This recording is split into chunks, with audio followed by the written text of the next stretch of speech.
welcome you to Atlanta International Raceway, about 30 miles south of Atlanta, for the ARCA Permatex 300 on a very cloudy and cool Saturday afternoon. Good afternoon, everybody. I'm Bob Jenkins. Joining me in the broadcast booth for today's race will be Larry Nuber, and a former ARCA driver who also won a NASCAR race here in Atlanta earlier this year, the Atlanta Invitational, Benny Parsons. Gentlemen.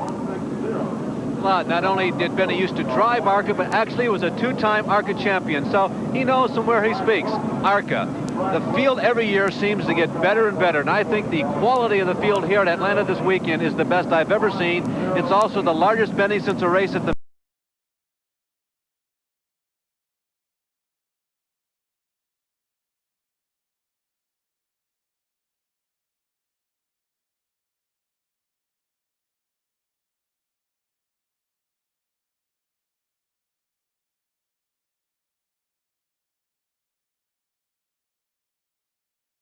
and maybe some other factors as this race wears on. Jack? Well, Larry, as you watch the field pass in front of me and behind me, you can see just how extensive the field is for today's ARCA event. There's life for Winston Cup cars after they're concluded their division in Winston Cup competition. They come here to ARCA, and they compete quite well, I might add. In fact, the car that is on the pole is a former show car for Cale Yarborough's Hardee's organization. It won here back in 1984. It was sold to Bill Venturini just 2 years ago on this very weekend when Yarborough's crew switched from Chevrolet to Ford. So it's won here before. Venturini would like to make it win number 2 here today. Gentlemen? All right, thank you, Jack. As we indicated, the weather kind of overcast here this afternoon. The temperature 57 degrees, a high humidity, northeasterly breeze at about 12 miles an hour, and the weather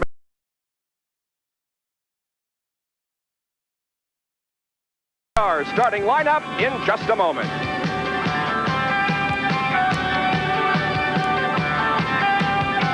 In the beginning of recorded history, man had an idea called a caravan.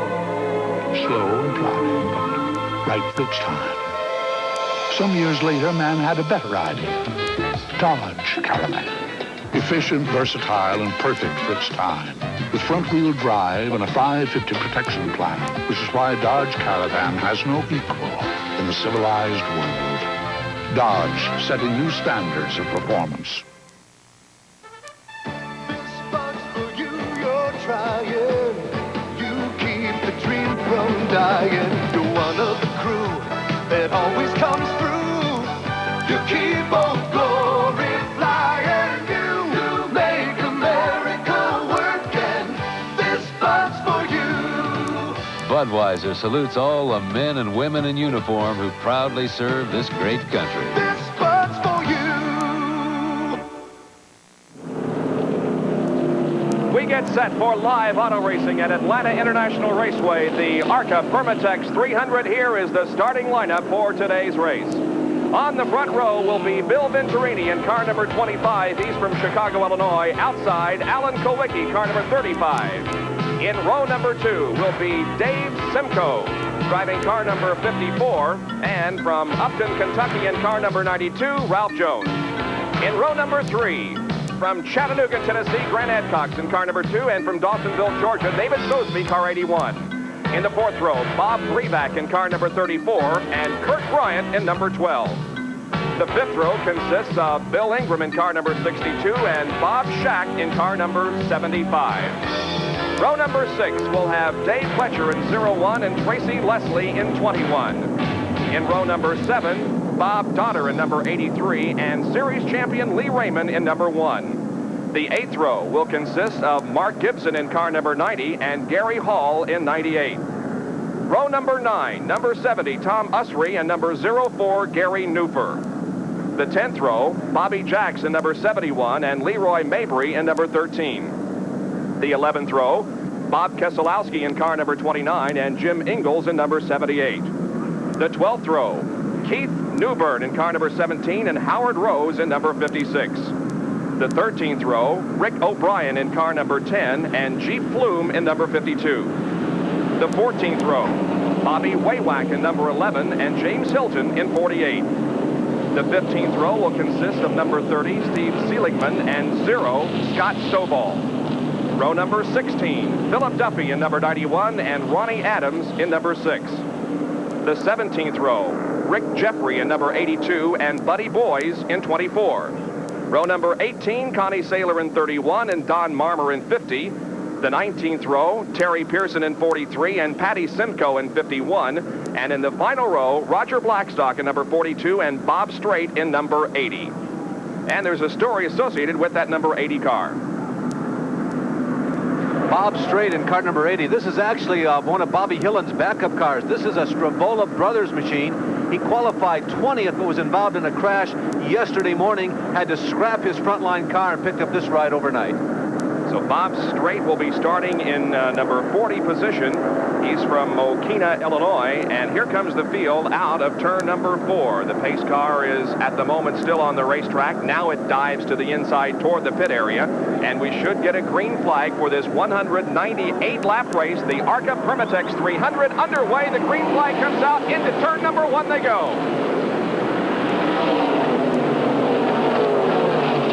Alan Kulwicki with about a half a car length lead as they went into turn number 1, but now as they come out of turn number 2 onto the backstretch, it's the pole sitter, Bill Venturini, who's opened up about a 2 or 3 car length advantage.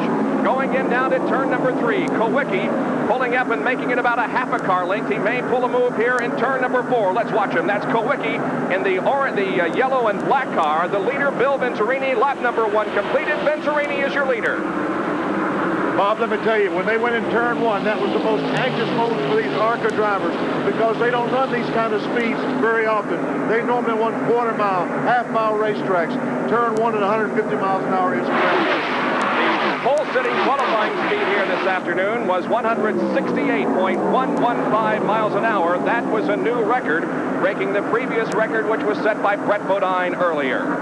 Bob, also, we cannot oversell the significance of this race for the ARCA drivers. This is, and we've had an incident. We have a spin in turn number 3. At least 2 cars are involved, sliding down the banking. Other cars may become involved. One goes to the inside there. A third car is involved. That's number 51 of Patty Simcoe. Rick Jeffrey is also one of the 2 cars. The blue car there, the man who finished in the top 5 at Syracuse in the modified race earlier this year. Rick Jeffrey in the blue number 82. A very nice-looking machine, by the way. It's tough for anybody when you crash this early in the race, but I know that Rick and his crew put a lot of work into really remodeling this car and making it super speedway worthy. Well, I was watching over there in turn number 3, and I believe the number 82 of Jeffrey just got too low on the racetrack, started to spin, went to the inside, then up the banking, pinned the car up against the wall. I'm not sure who I think that's Buddy Boys, the white car, Bob, and it might be Terry Pearson, the red and white car, number 43. I think that's who it is. And there's Patty Simcoe sliding into the picture and just barely getting Rick in the back with the rear end of her machine. So looks like it was Pearson again, one of the leading rookie contender. Patty Simcoe, Rick Jeffrey, and Buddy Boys, the 4 drivers involved. Yes, it's the same Buddy Boys whose son Trevor, of course, has run some ARCA races, and Buddy had a shot at Indianapolis about 4 years ago. So we have a yellow flag coming out on lap number 2 because of an accident down in turn number 3. The safety crews are out there cleaning it up. While we have the opportunity, we'll take this break and be back right after this.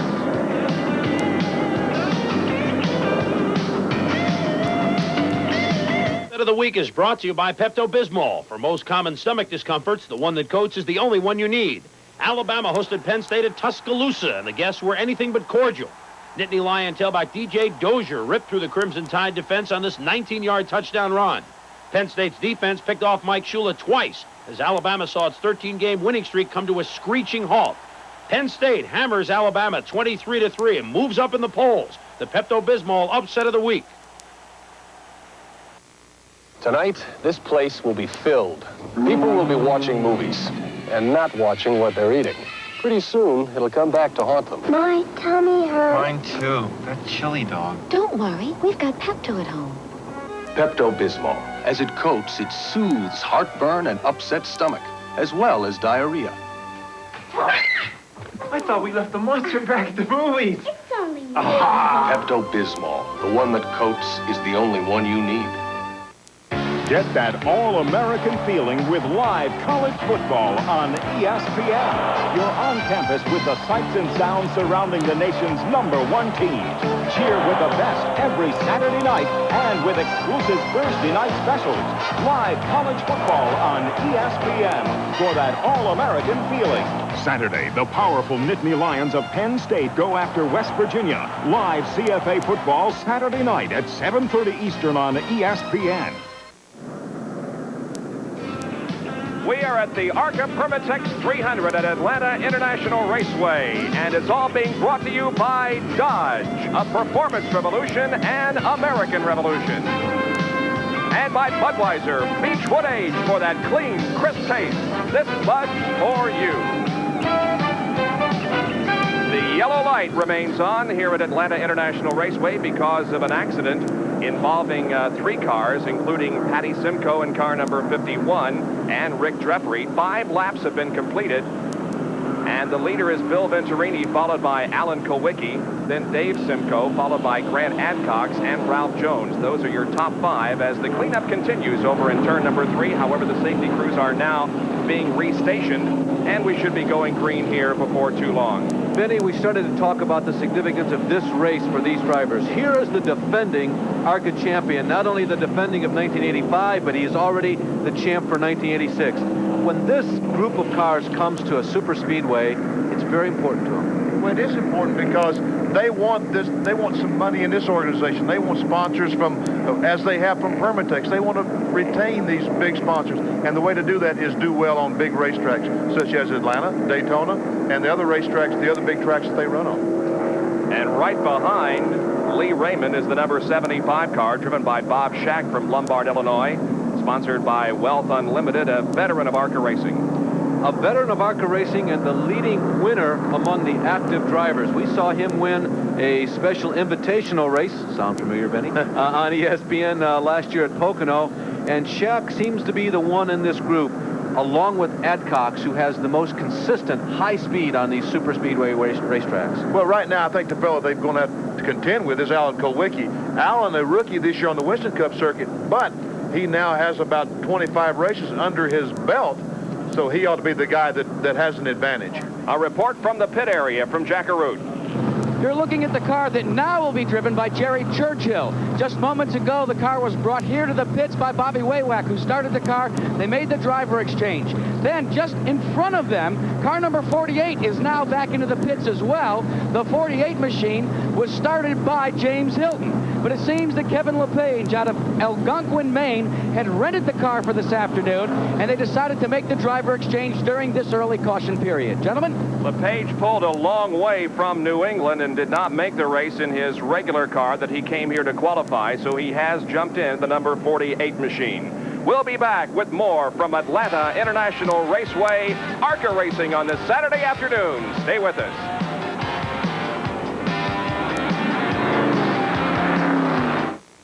All right, let me have your attention, guys. Time for today.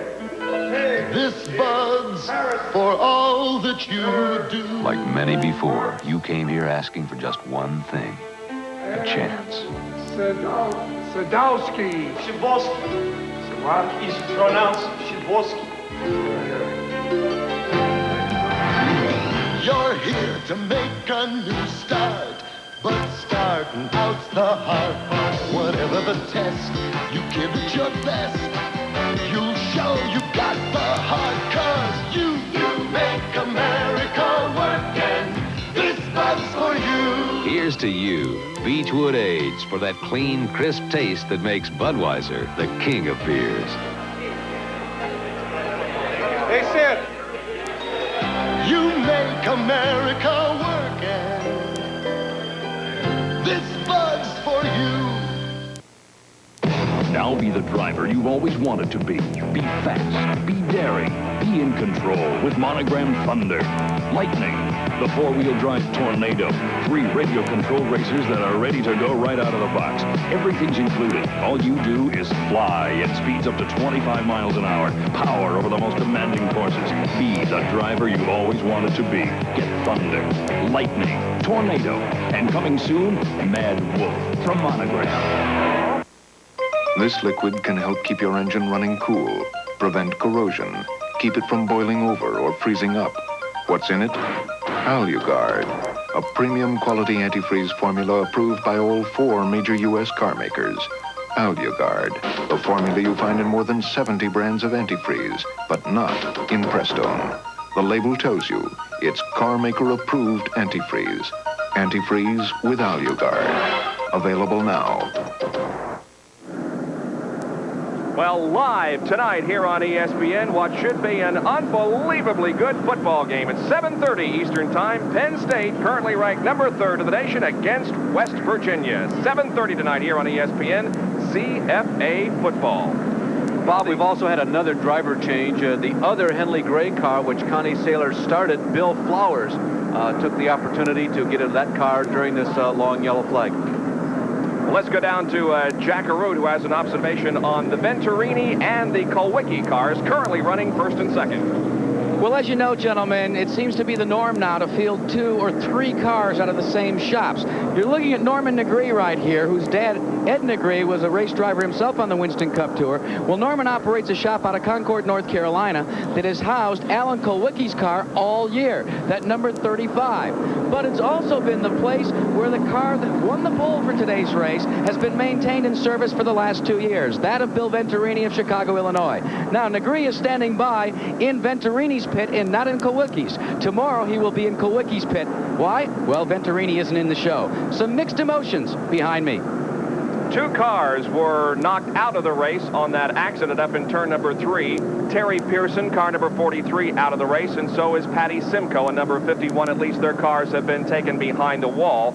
And we think that perhaps Simcoe might be able to get back in competition later, but Terry Pearson's car was pretty damaged as it came by here. It looks like we'll be going green next time around. We'll resume this race on lap number 10. Bob, I think that Rick Jeffrey is also missing, the former owner of a chain of Kentucky Fried Chicken restaurants down in the southern state of Kentucky. There is Grant Adcox, who has won 3 of the last 4 super speedway ARCA races. So everybody must be looking over their shoulders and looking in their rearview mirrors for that orange and white number 2 Grant Adcox. Well, Grant was about 2 miles an hour under the pole setting pace here this afternoon and started in 5th position. Benny, talking a little bit about that race that we mentioned at the beginning of the show, the ARCA race, the last one that had 70 entries, the 1959 race at the State Fairgrounds in Detroit, Michigan. I know we're going to go green as we look at Dave Simcoe, but, you know, Ron Drager and I were trying to think of some of the names that might have been in that race. People like Iggy Katona, Jack Bowser, Les Snow, Ray Mostott, Nelson Stacy, Harold Smith, probably Bobby James, Dick Freeman, Jim Cushman, Jack Shanklin. Brings back a lot of memories. Oh, how many memories. I raced against almost every one of those fellas. The number 50 car driven by Dave Simcoe was involved in an accident yesterday during practice, and they have done extensive work on that car to get it in shape to compete here this afternoon. Adcox and Simcoe go side by side down into turn number 1. Grant Adcox will move into 3rd position behind Kulwicki and the leader Venturini as Simcoe goes to the high side. There you see the cars filing through turn number 1 as we go back to green. Now they're off the 2nd corner and down the backstretch.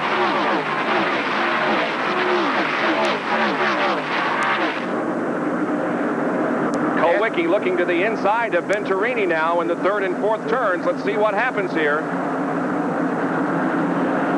He better be real careful, Bob, because if he hits that car in front, he might get kicked out of his shop. Kulwicki still following Bill Venturini down into turn number 1. Grant Adcox also hanging right in there in that 3rd position.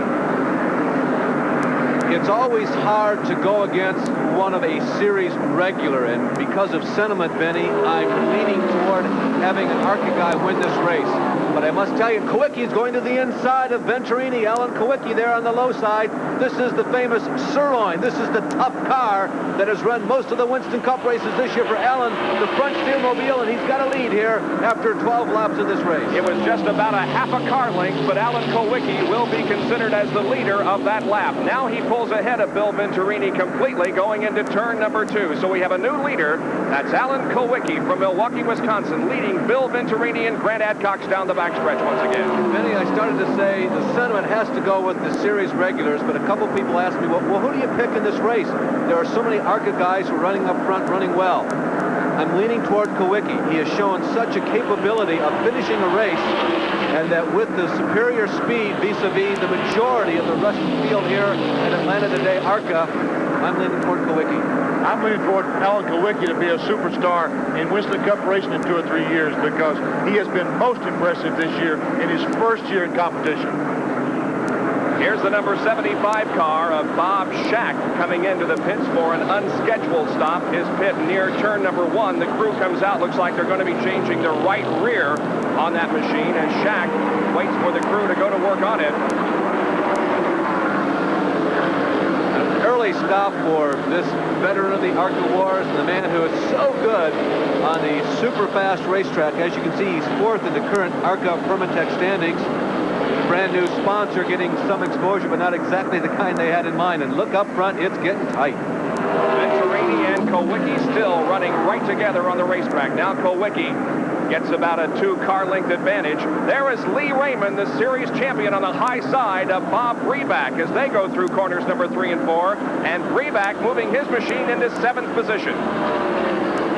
Bobby Breback, who won for the first time in his career an ARCA race a little earlier this season, and also, by the way, is the relatively proud new papa of a baby girl. He and his wife waited a long time, and it was because of racing. Benny, you can relate to that. I mean, they were in their late 30s. They decided, well, let's go for it. If we don't do it now, it'll never happen. And Bobby's beaming about her.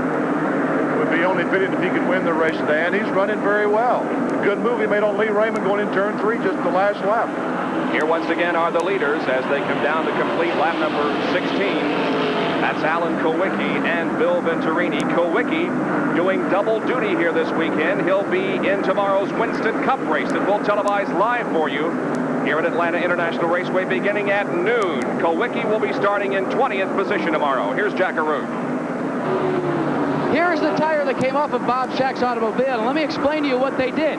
First, they looked all over the surface for any cuts because Shack thought he had a tire going down. The tires use interliners, however, and what they did is they took an air pressure gauge and measured the inside air and the outside air. You know what they found out, Benny Parsons? It was equal. That's what they call having a tire equalized on a super speedway. What happens is that the inside tire has to have more air than the outside tire to keep it sealed against the rim.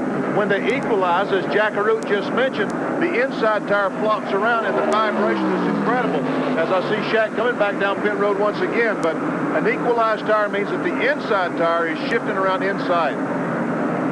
Well, while we watch the leaders here come through the 4th turn again, we'll go back in the pack and show you some good racing going on for about 10th, 11th, 12th, 13th, and 14th positions. Among those in that battle, Bobby Jacks there in the blue and white car. They come down the straightaway. Right ahead of him is the number 01 car of Dave Pletcher. And Bob Keselowski is also in there. Jacks, of course, right there in the center of your screen is the man who is equally at home on a short track, a super speedway, or even a dirt racetrack. He has won on ESPN on the half-mile dirt, the high-banked half-mile dirt at Eldora. He is certainly one of America's most versatile race drivers. You know, these guys don't get nearly as much attention as their big brother and sisters Winston Cup cars, but no division in racing currently active runs on a more diverse variety of racetracks than the ARCA drivers, and some of them are right there in your screen right now. That's a great race right there. 3, 4 cars, look, 5 of them. Bumper to bumper going down in turn 1. They're lapping Roger Blackstock in car number 42. That's the machine to the inside of the racetrack as the faster cars go high now to put a lap on him. Keselowski in that black car coming down. He's running in 15th spot. There is Scott Stovall in the maroon gold numero 0. Scott is a former champion of ARCA. He only has 1 career main event, but his consistent top finishes this season a few years back made him the champ of this type of race. Dave Pletcher in car number 01 hails from Clearwater, Florida. That's the Larry Moyer sponsored machine. It's a 1986 Thunderbird. 20 laps, as you can see, have been completed, with the lead being held still by Alan Kowicki, with Bill Venturini running in 2nd spot and Graham Adcock still running in 3rd. Bobby Jacks, the man from Huber Heights, Ohio. A few years back, I remember one of these broadcasts, Bob, I wowed you by saying that's the community with the world's largest number of brick homes. Remember that? The sign that adorns Interstate 70 as you go between between Indianapolis and Columbus, Ohio, one that Benny Parsons himself passed many times back in his ARCA days in Dayton, Ohio. Once again, the leaders. Now there is a little bit of racetrack between Kowicki and Venturini, but Venturini certainly not letting Kowicki get too far ahead. Grant Adcox is third. In fourth position is Dave Simcoe. Fifth is Ralph Jones. In sixth is Bob Freeback. And seventh is the number 81 car of David Sosby. Let's go to Jack once again. You know, we've talked a lot in the early going about the fact that a lot of old Winston Cup cars compete here on the ARCA circuit. Well, one thing that we saw when Grant Adcox scored his victory at Talladega, Alabama, was a Winston Cup crew chief calling the shots. None other than Waddell Wilson. Well, Wilson is not in Grant Adcox's pit today, but he is in Atlanta, Georgia. He'll be part of a major press announcement this evening when they will unveil a special team for Hendrick Motorsports in 1987, crewed by none other than Waddell Wilson, driven by none other than Darrell Waltrip, and sponsored by Tide. I talked to Grant Adcox before the race. He said, "We miss Waddell. Wish he was here." And we'll have more on that story tomorrow as we bring you that Winston Cup race live here on ESPN. They're the leaders once again. By the way, the number 82 car of Rick Jeffrey, involved in that accident down in turn number 3 on the second lap, has gone back into the race. Now we watch Venturini really close in on Kowicki as Kowicki tries to negotiate the slower traffic going into turns 1 and 2. He goes to the high side of the racetrack. And here is a race for position as Lee Raymond and Bill Ingram are going at it door handle to door handle out there. Lee Raymond, the champion of ARCA, and Bill Ingram, a dirt tracker who has graduated to the Super Speedway High Banks. Ingram there on the low side in that blue and yellow number 62. Right now getting a bit of a leg up on the champ, Lee Raymond. And that is for 8th position as Raymond now drops back a spot and watches Ingram take over that position. Lee Raymond won this race a couple of years ago, Bob, in one of the most exciting finishes I think I've ever witnessed. He had about 3 flats. There was a caution flag with a couple of laps to go. He ran over the debris and finished the race on about 3 flats and won the race. But one of the most exciting, there we see Alan Kowicki, the leader, as he comes off turn 2. That's putting a lap on straight, so straight in that Stravola rental ride has been able to stay in it, but he certainly is not finding it as competitive as his frontline car was when he crashed. Remember, he was the 20th fastest qualifier in a field of almost 70 cars, so Bob Strait not having the kind of day that looked like he might have when he unloaded from the trailer on Thursday. One of 2 live auto races for you this weekend here on ESPN. Tomorrow, Winston Cup racing from Atlanta. Today, ARCA Permatex activity. The top 10, we will be right back.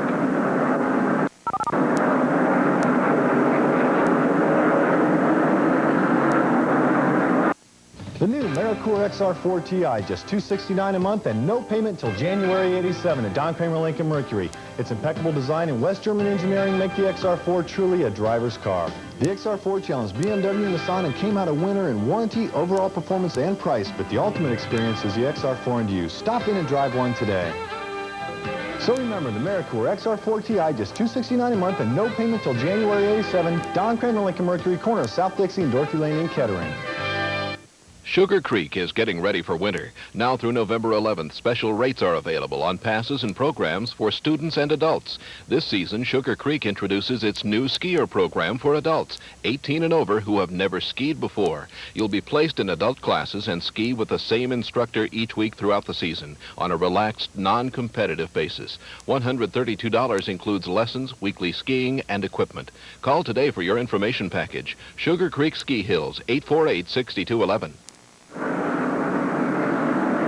Bob Jenkins, Benny Parsons, Larry Nuber, and Jack Arud at Atlanta International Raceway on this Saturday afternoon for live stock car racing, the ARCA Permatex 300. Let's go to the pit area and Jack Arud. Well, you know, on this Halloween weekend, Halloween, of course, yesterday, not a lot of activity yet in the pits, but it will be shortly. I thought I'd give you a look of what it's like to be in the pits here on a Saturday afternoon after Halloween.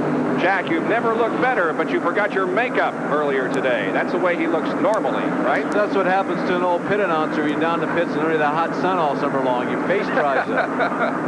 Alan Kowicki, the leader, turned the last lap at 159.743 miles an hour. So So he's about 9 miles an hour off the pace that he set during qualifying, but it's enough to stay ahead of Bill Venturini. As you can see, the advantage now, maybe 12, 15 car lengths for Kulwicki. There they are racing down the backstretch. Alan Kulwicki is holding on. Venturini is really keeping pace, and the two of them have put some distance. They're about the distance of right this moment, the backstretch, in front of the third running Grant Adcox. And again, it's worth repeating that Grant Adcox has been the far superior driver on the super speedways. There in the car 43, Terry Pearson going back on the racetrack. And guys, look at that. No front end sheet metal whatsoever. He's ripped everything away, but he's going back on the racetrack after some valuable points. Well, Benny, he's right in it for the rookie championship. He is currently on top of the point standings, and he also got away with a win here in 1986. He won on a dirt racetrack, I believe. No, it was not dirt. It was at Owasso, the Owasso, Michigan racetrack. As we go back up front and recheck the progress of Kulwicki there, the leader in the black and yellow car, and Venturini in second. That Owasso racetrack is the racetrack which from time to time likes to claim the world's record. I guess it's for a 3/8 mile in a super modified. Paige Reynolds told that. Are you talking about Owasso, Michigan? Owasso, Michigan. Oh, I've been there. Many, many years ago, probably about 20 years ago, when I was there. You know, I don't understand Venturini and Kulwicki. Alan, it looks like sometimes he's going to get away, and all of a sudden I look up, Venturini back on his bumper again. Well, it looks like, Benny, that Venturini is in control of this situation. That's the feeling that I'm getting, is that Bill says, okay, Alan, you want to see what that machine has? I'm going to follow you for a while. I'm a little better than you are today, and I'm being patient and sit back here and watch what happens here the first third of this race. This is only Alan Kulwicki's second time in an ARCA car. He was at the 1984 ARCA race in Milwaukee, and I had a chance to question him about not running with these drivers. As far as the ARCA race is concerned, you do not compete against these guys very often. Might there be a problem of you not knowing what the other guy is going to do? Well, not necessarily. You know, I think we have enough experience that we should be able to adjust pretty well. I think their top 6 or 8 guys will run pretty well, and those are the people you have to concern yourselves with the most. I think some of the guys in the middle of the pack are the ones that are going to be the most unpredictable, but hopefully we can get up front and have a good run and stay away from some of that stuff. So far, no problems for Alan Kulwicki as he's been able to maneuver through the slower cars and keep that lead over Venturini. But, Benny, as you pointed out just a few minutes ago, that lead is fluctuating. First, it's about 10, 15 car lengths, and like right now, it's only 1 or 2 car lengths. And Alan Kulwicki a little bit loose that time as he came off turn 4. Jack Arute has something from the pits. Well, they're beginning to have reports of a few minor problems, Benny Parsons, and you know what it is. They're all saying they're beginning to show just a tad loose. So the crews have gone back to the tire piles, trying to check on the stagger and determine just what they'll do during the first pit stop. All right, while the leaders now continue to run about that distance apart, we see a better race here between Dave Simcoe at car number 54 and Bob Breback in 34. This is for 4th spot. Bob Breback has had a pretty good race. He started in 7th position. He's one of the more consistent racers on the ARCA trail, and he has taken his time. He's been moving through the field. He's been among the real quick ones trying to improve his position, starting from 7th, and right now he's putting it on Dave Simcoe, or at least trying to. Simcoe, the guy who had a 200-mile-per-hour qualifying run at a race earlier this year. Well, Bob Breback has won this year on the ARCA circuit. He was victorious at a race in Lansing, Michigan earlier. Now moving to the inside, at least looking inside of Simcoe as they go down the backstretch. But for the moment, Breback content to stay back there in that 5th spot. Benny, Dave Simcoe is the guy that we've seen run a number of times in the last 4 or 5 years. Here comes Breback, back to that in just a second. Breback's got him. Bobby Breback picks up one more position down the low side, going through 3 and 4 here at Atlanta. It's like maybe Simcoe let Breback go by. He realized he was out running him, and he said, look, why should I hold him up? I'm not getting around the racetrack that well. I'll let him go. It looked that way going in turn 3. Benny was going to make a comment about Simcoe there in the yellow car as we watched him whiz by at about 170 miles an hour. He had some rocky roads in his earlier days in NASCAR Winston Cup racing, but I think 1986 has been a good season for him. It has seemed to come together. It has come together for Simcoe. And I think that his sister's been good for him. She's been out there. He's been trying to teach her. And in the meantime, he's learning a great deal himself.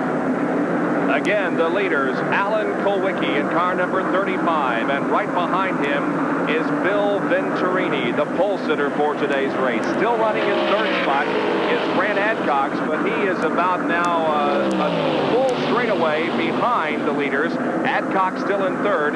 In fourth position is the number 54 car of Simcoe, and then Breback. Benny, yesterday I talked to a lot of the top competitors, but hey, how about the number of pit stops? Probably 2. They were all playing kind of a shell game with me. I think everybody's kind of shrugging their shoulders and saying, yeah, I guess so. And so I asked the question, well, it's not possible to go this distance on one stop. They said, no, it's not possible. And everybody did say that if it comes down to a more than 2-car shootout at the end, they might all duck in for new tires. Well, I think they will, because tires at this racetrack is the most dominant thing that you can have on this. It overcomes any chassis adjustment or anything else. New tires, really important at this racetrack.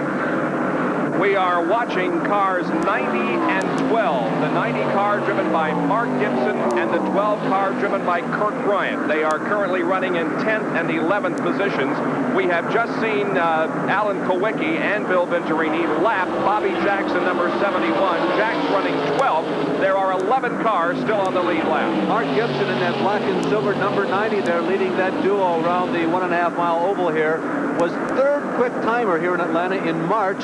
He was 5th fastest at Talladega. He's just a young racer. He's number 2, as a matter of fact, in the ARCA 1986 rookie standing. So you can see we're looking at somebody who is likely to be around for a long time. Mark Gibson, the Floridian, in the black and silver number 90. That's the Precision Rebuilders 1985 Regal. Most of these cars are 1985 and 1986 cars. As a matter of fact, most are 86. The oldest car in the field, driven by Bob Dodder, is an 81 Le Mans. And there's also a number 82, a 1982 machine. There's Lee Raymond going to the inside, making a pass. All these guys, as a matter of fact, are well up in the top 10. That is Ralph Jones there in the red number 92, moving up high. Apparently, Jones slowing down because he's just lost 3 spots inside the top 10. As first Raymond gets by, then the number 90 of Mark Gibson, and then number 12 of Kirk Bryant, a former winner himself here at Atlanta. Ralph Jones has bigger problems right behind him. That's the leader, Alan Kulwicki and Bill Venturini. Jones needs to pick up the pace, otherwise he's going to be a lap down. And this early into the race, that's bad news.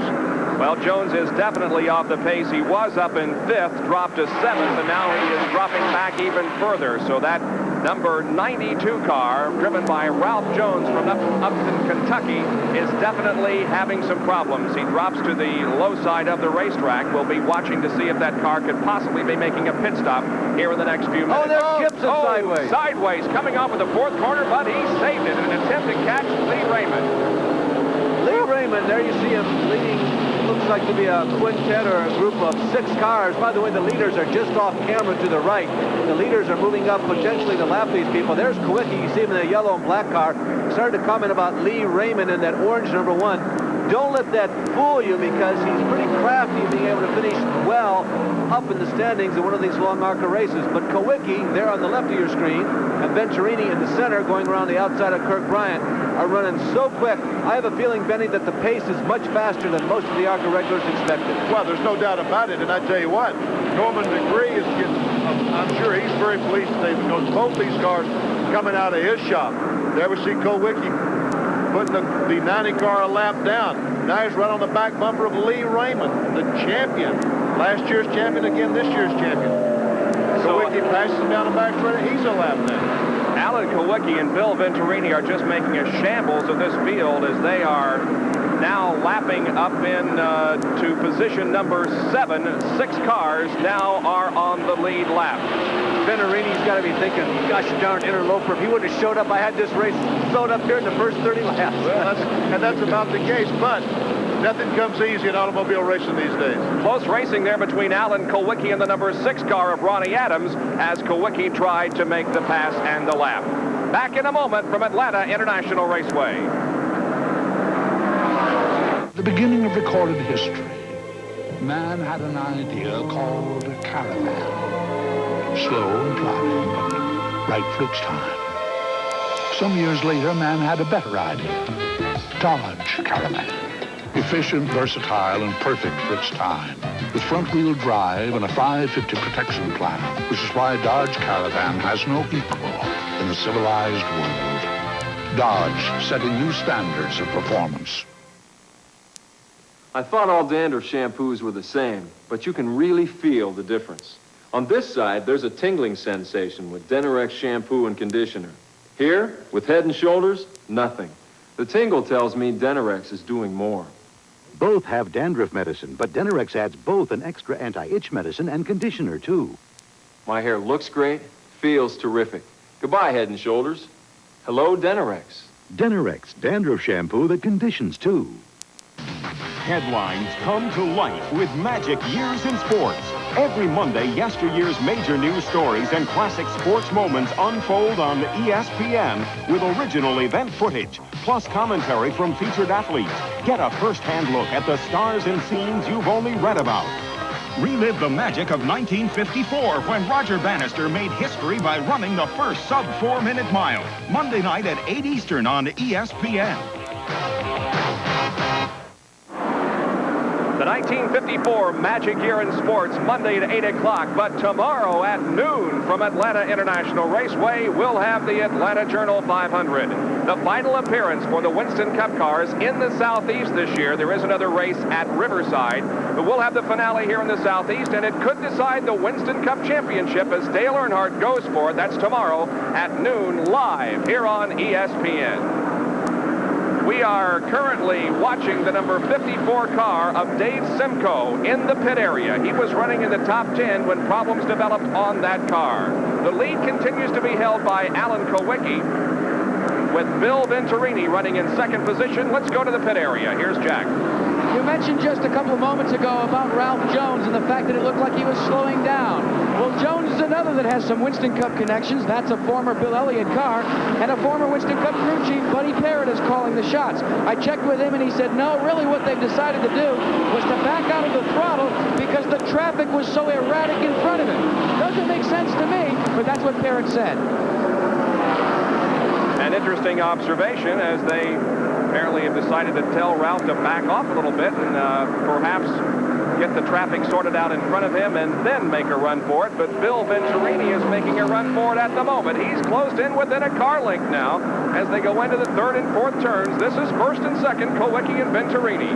Venturini running a little bit higher line on the racetrack. We can see him going around the corners just a little bit higher than Alan Kowicki. The last time when they went through turns 1 and 2, he tried that line.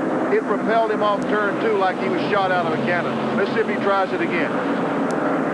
Now this time, Kowicki seems to get the advantage as they come off turn 2. Also, put this into perspective. For Alan Kowicki, this is like a practice session, if you can believe that. We'll keep our eyes closely on this potential battle for first, but based on what we've seen so far, I'd be surprised if Venturini tries to pass before the first set of pit stops. But Kowicki, as you know, the money has been really tight for this team in Winston Cup racing. There are the first two up on the upper right-hand side of your screen.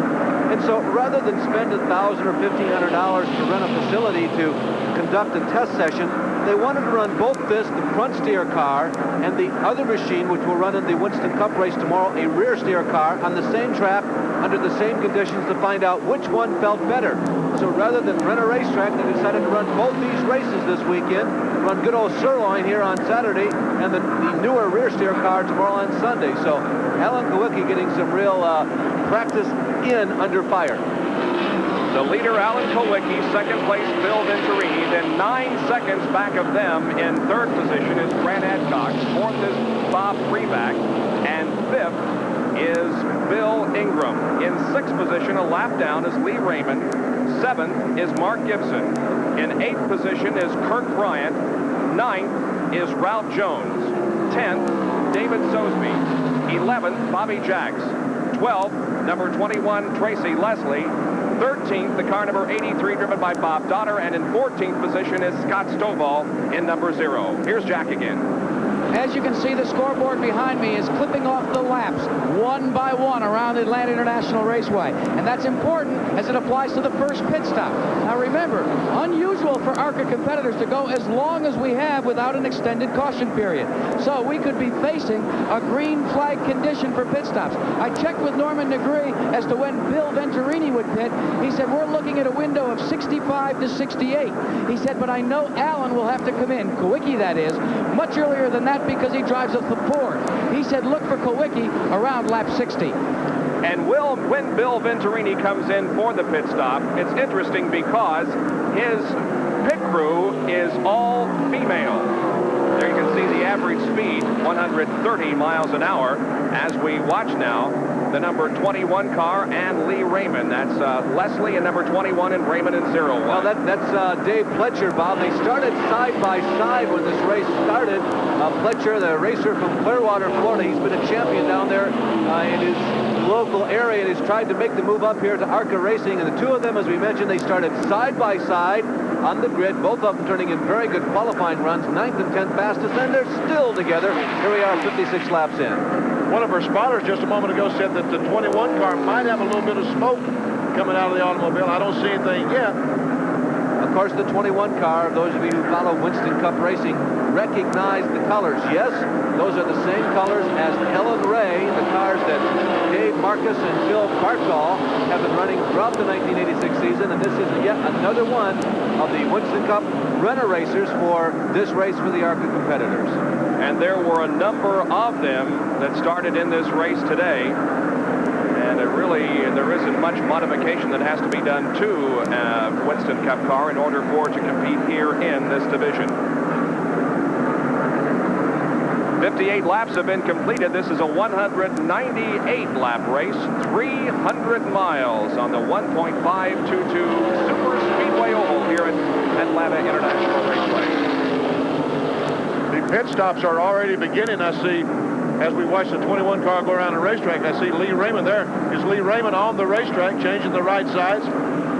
Brand new tires going on. And right behind him in the pit area is the number 90 car of Mark Gibson.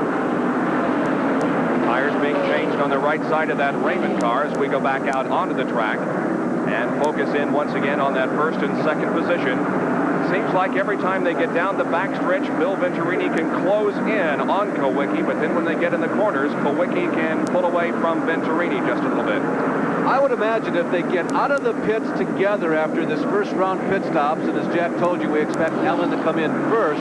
If they come out of the pits together, Venturini might test the waters out of that. What do you think, Benny? I still believe that he is in control of his own destiny, at least right now. He's following around, but they come out in the second session. If he's got a good set of tires, he may take a run at Allen at that time. I think you're exactly right, and he does look like he has control of the situation, but we don't know what Alan Kawicki's holding. He may be holding a pretty bad hand himself. As we watch the action on the racetrack, we can tell you that Bobby Jacks is into the pit area. The speeds that these guys are running today, well, they're not accustomed to that. I talked to Bill Venturini. Bill, you're the pole sitter here in Atlanta this weekend. Let's first of all review your season in ARCA to date. Well, it's an up and down season. I've been the fastest I've ever been in racing, but I've also dropped out of the most races. So, last race I won was here in March in Atlanta. Comments from Bill Venturini as he follows Alan Kawicki on the high side of turns number 3 and 4, lapping some of the slower traffic. There you can see 6 career ARCA wins for Bill Venturini, looking for number 7 here this afternoon. Venturini is currently ranked 6th in the point standings. He has had 2 pole positions this year, in addition to that 1 win here at Atlanta. He also was involved in a crash at this racetrack a year ago, the ARCA race here last November, and talking about the speed, he's commented about he's been faster this year than ever before. He was also second quick at Daytona on the super high banks. There is Kawicki moving in on Bill Ingram. This is one of those midfield drivers that Kawicki was talking about. He was pretty used to and knew what to expect from a lot of the frontline racers, but the guys in the middle of the pack who are working really hard to show improvement were the ones that he wasn't as familiar with. As you can see, Venturini taking his time, going around the outside of Ingram, giving him a lot of room, and both of them passed by without incident. And that is the 5th place running car of Ingram. So now only 4 cars remain on the lead lap as Kulwicki's pit crew stands in readiness for Allen to come in for his first scheduled stop of the race. But it will not be this lap as he stays on the accelerator and comes off the 4th turn. It looks like that Allen has done lied to Norman Degree because he just completed his 64th lap. He's still on the racetrack. Very interesting note, Benny, that he has gone that far, and it may fall right in line with what you were intimating before our last segment there, that maybe Kulwicki hasn't shown everything. Now he's out of low. fuel. He's out of fuel. Kulwicki is out of fuel. Oh. Well, it comes as the car goes into the 3rd turn, and he may have enough momentum build up to carry him into his pit area. He drops low on the racetrack, gets off the banking, and comes in, but I'm sure that Allen has made a miscalculation here, or someone has. Now he is coming in for the stop, and here is Jackaroo to call it for you. And the engine has stopped. It's dead. They put the first can of fuel to the car. They go to the outside to change right side rubber initially. Now they're trying to refire the engine, trying to get it going again. Allen Kulwicki running it awfully close to the vest, and it may have been too far. They made the exchange on the right sides. Let's see if they're going to go around. No, they're only going to give him right side tires. He's off and away in 19.3. Not a bad pit stop when you consider that these crews are not really accustomed to changing tires and putting fuel in, so not an all-bad pit stop for Allen Kulwicki as he gets back in the race, but he's a lap down. There's the leader, Venturini, on the backstretch. Well, who lied to who, Benny, or who thought they were lying to whom? I'll tell you, we've seen it in Formula One. They have that computer that tells them. You know, and another thing is that we've got to think about, I'm watching Kulwicki. The reason I'm hesitating because he didn't seem like he got up to speed as he went down the back straightaway. But Allen Kulwicki maybe was trying to find out just exactly how far he could run for tomorrow's race, the Atlanta Journal 500. You talked about the fact that it was a fairly decent stop on pit road. 19.3 is very respectable. But what was so costly to him, gentlemen, was the way he came into the pits.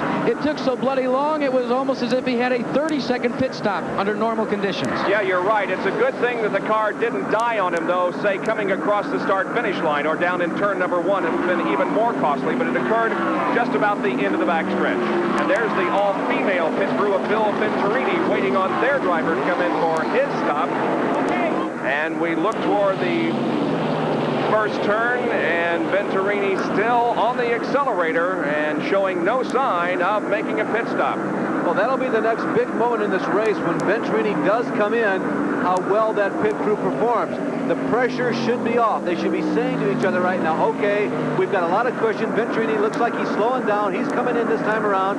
Has he slowed down too much, Benny? Is that too sudden? Yeah, it looks like he has slowed down. Maybe he's out of fuel as well because he was off the pace dramatically going into it. It's even slower than Kulwicki.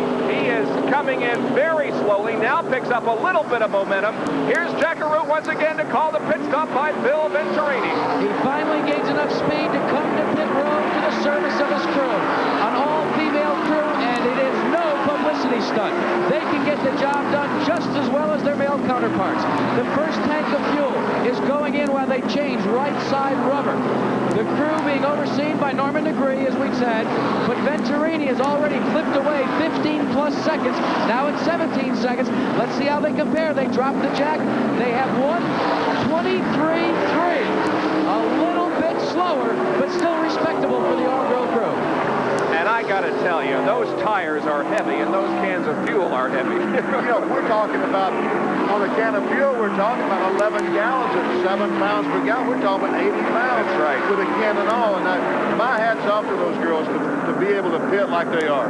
Meantime, Allen Kulwicki did get by. Kulwicki has a little more than a straightaway advantage over Venturini. Venturini getting up to speed very slowly, just like Kulwicki. Benny, I was watching Venturini going down the backstretch. He's now back up to speed, but he has lost significant ground to Allen Kulwicki.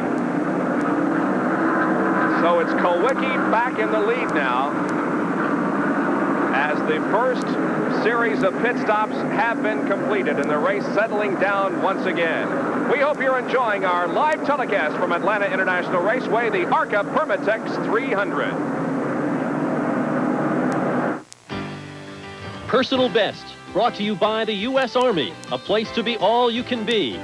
Susan Haratunian, a beginner in the sport of fencing, but an athlete with a very promising future in that sport.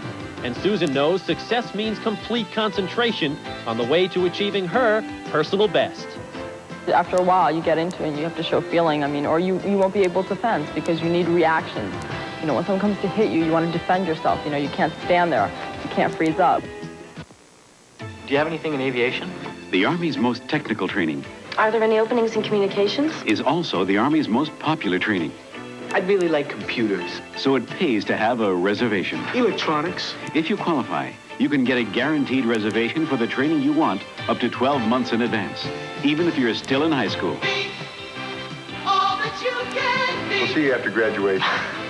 Find your future in the arts. Congratulations.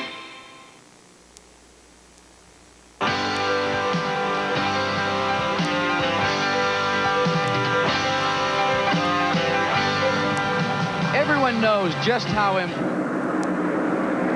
We are at Atlanta International Raceway on this Saturday afternoon for ARCA Stock Car Racing, and we have completed 72 out of 198 laps. The top three at this moment are on the same lap.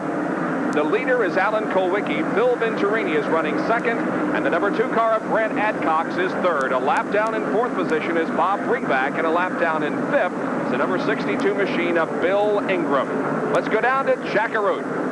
I'm standing here in Bill Venturini's pits, and this is Della Bellars. Now, the job for Della is to carry this tire over that wall all the way around and actually help the tire be put on the outside.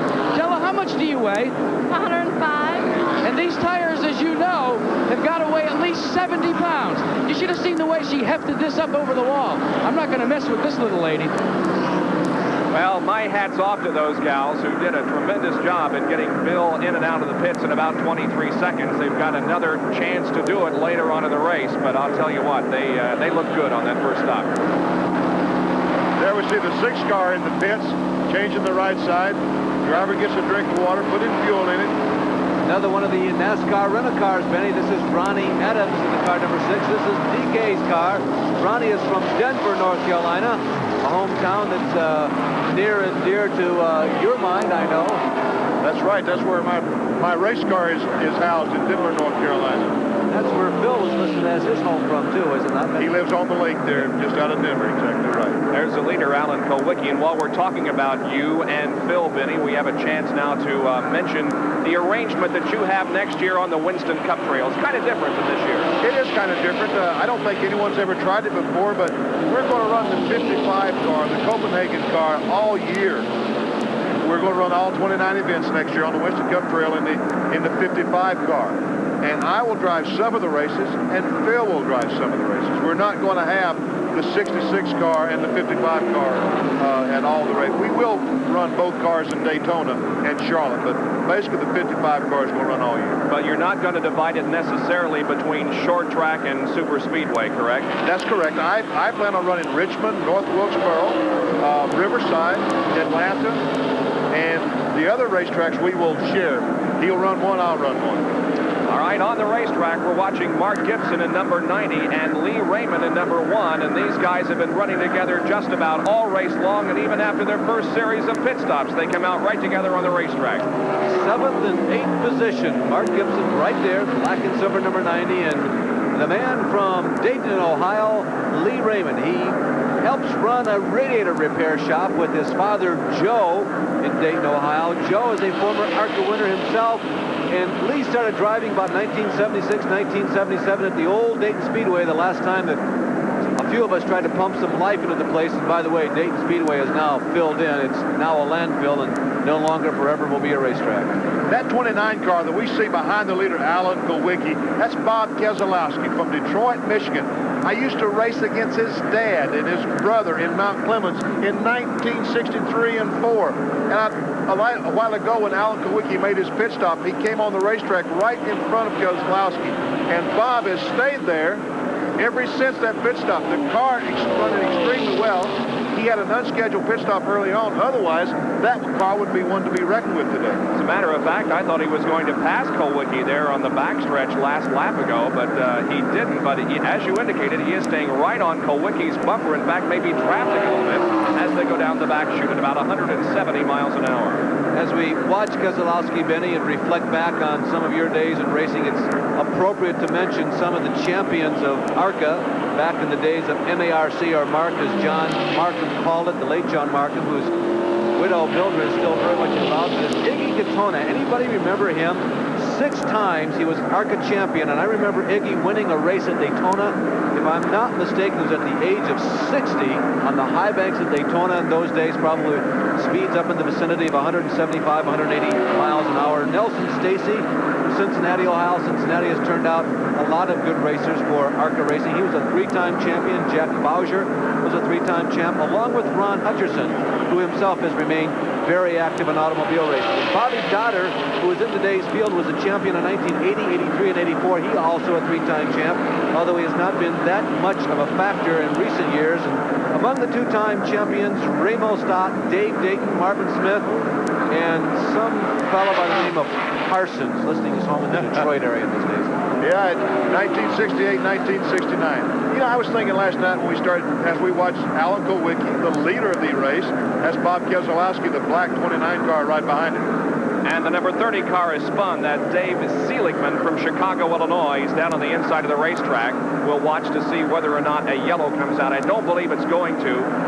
He is still under power going down the backstretch, but very slowly. I was thinking last night about ARCA and Mark. And, you know, we ought to tell some fans what we're talking about when we say ARCA and Mark. Mark is what this division used to be called. That was the Midwest Association for Race Cars. And then when these cars started going to Daytona, they said, well, you know, we ought to give it a more national name. So they call it the Automobile Racing Club of America. And for you folks who, tomorrow there's going to be a race here, it's a NASCAR race. What NASCAR stands for is the National Association for Stock Car Automobile Racing. And Benny, the roots of Mark, or John Markham, whom we mentioned a few moments ago, go way back to around 1951, 1952 in the Toledo, Ohio area. As you can see, the average speed is about 137.5 miles an hour after 80 laps for Alan Kulwicki. John Markham decided he wanted to be a race promoter after scaring himself to death almost driving a race car.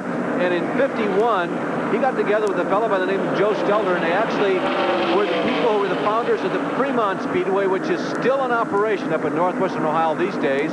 Joe wanted to stay locally. Markham wanted to do something on a national level, so he got together with Bill France and said, look, I've got this thing going in the south called stock car racing. Why don't you put together something in the north, and maybe we can waltz together. John did so, calling his division New Car Racing, and a lot of the cars in the early days were taken right off the showroom as you put masking tape over the headlights, as well as some of the windows that you wanted to block up, and you put the car on a mild dirt track, probably designed for horses, and you go racing. That's how this type of racing began. This is a long way from like the 1 mile dirt track at Fort Miami Speedway in Maumee, Ohio, where, as a matter of fact, they had a few big midget races also back in the early 50s. Look at Keselowski. Oh, spinning. They touch. Keselowski just touched him. He's spinning down the backstretch. Kulwicki may get it straight down here and not lose a position. He was 12 seconds ahead. Now the car is going to stall on him. Oh, the right front tire's gone and the car won't move. And I think the left rear tire is down also. What an unbelievable turn of events. It didn't look like Keselowski had touched him very severely, but just enough. It almost looked like the draft was upset. He was running so close to Allen. You can see him trying to get the car moving again. The back tire is spinning, but the car just unable to move. I was about to tell you that he was 12 seconds ahead of Venturini when he and Keselowski touched in turn number 2, and Kulwicki spins down the backstretch. Here it is again. Watch it close, Benny. I don't know if he ever hits him, really.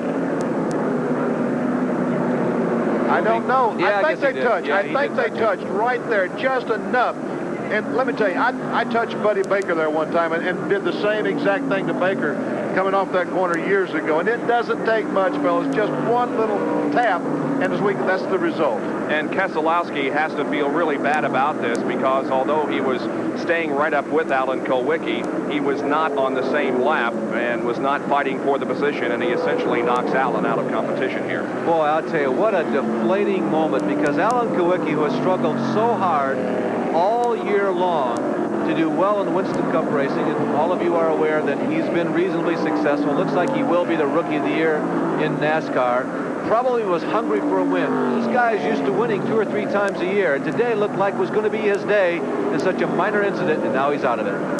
So our second caution period of the race. The first caused on lap number 2 when we had a 3-car crash, and now Alan Kulwicki spins down the backstretch. Now ESPN and ARCA present a track fact.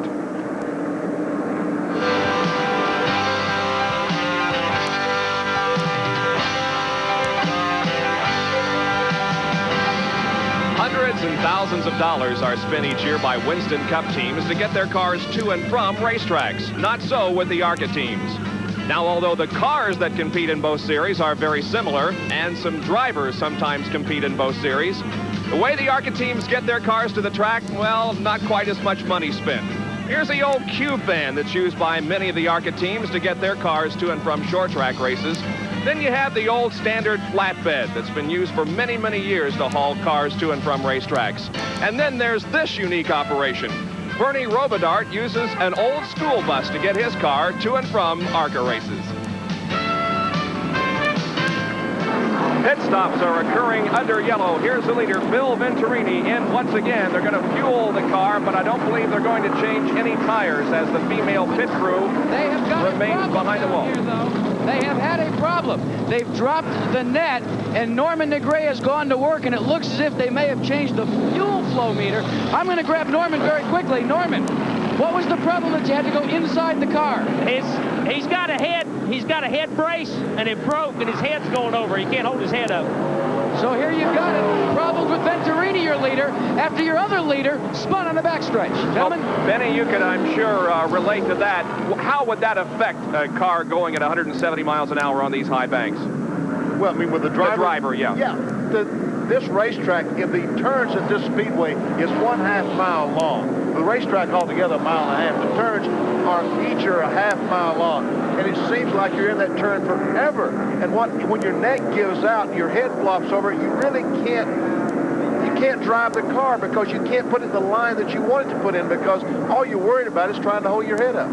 So we'll see whether or not Bill Venturini is affected by that problem that has occurred here as the leader, Alan Kulwicki, spins, and now a problem possibly with Venturini's car. Back in Atlanta after this.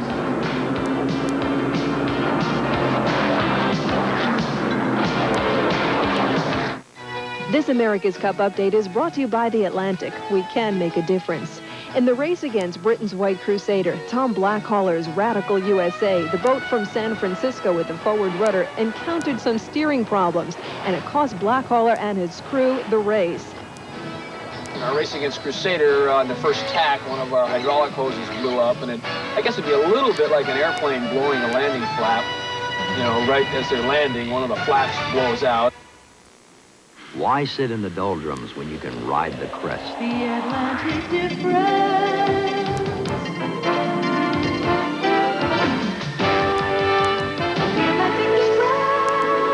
Get the Atlantic difference. 8% on your money market guaranteed for 2 months.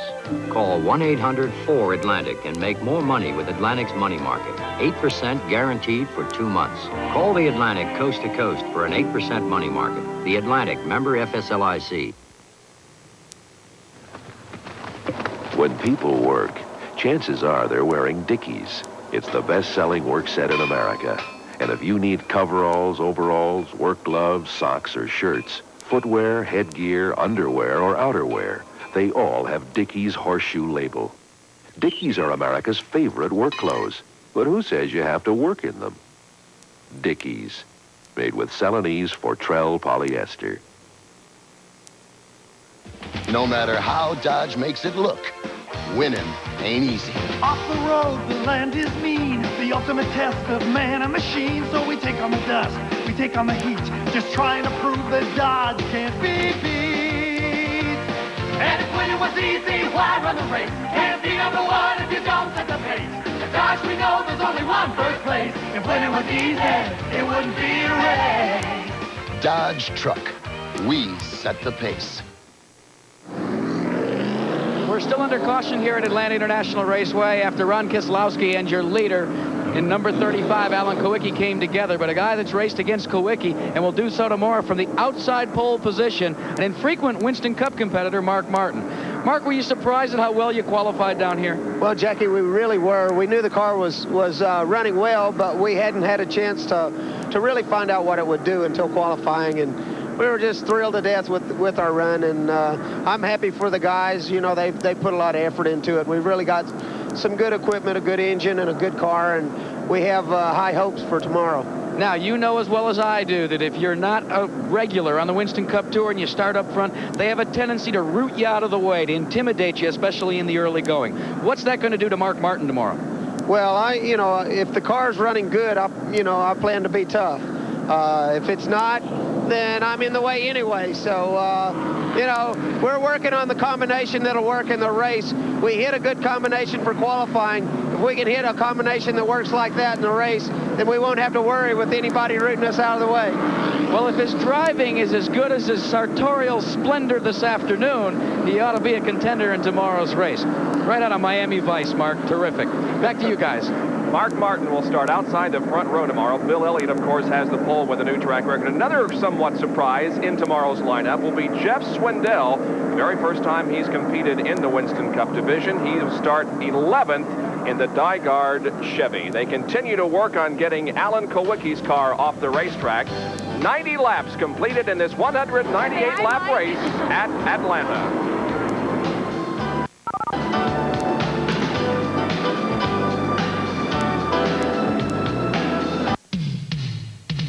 Want to save a lot of money on a car? Come to Don Kramer. You want it, you got it. Savings. That's what you're going to get when you come to Don Kramer Lincoln Mercury. Because saving you money is the one thing that Don Kramer does better than anyone else. Discover Don Kramer's exciting small car division with a great selection of colors and styles and super low prices. You want it, you got it. Yes, you got it. The best deals. Don Kramer Lincoln Mercury Mercourt. You got it. Your pain can be a frightening mask that hides the real you, even from yourself. But doctors of osteopathic medicine, or DOs, are trained to look beneath that mask of pain to see the whole person. And that's why DOs care for all of you, not just your symptoms. Learn more and get this life-saving emergency handbook by calling 224-HELP from Grandview and Southview Hospitals, your DO hospitals, where we treat people, not just symptoms. Sunday on ESPN, the chase for the NASCAR Driving Championship may end in Georgia. Only hard-charging Darrell Waltrip has a chance to stop leader Dale Earnhardt from capturing his second title. The Atlanta Journal 500, live Sunday at noon Eastern, only on ESPN.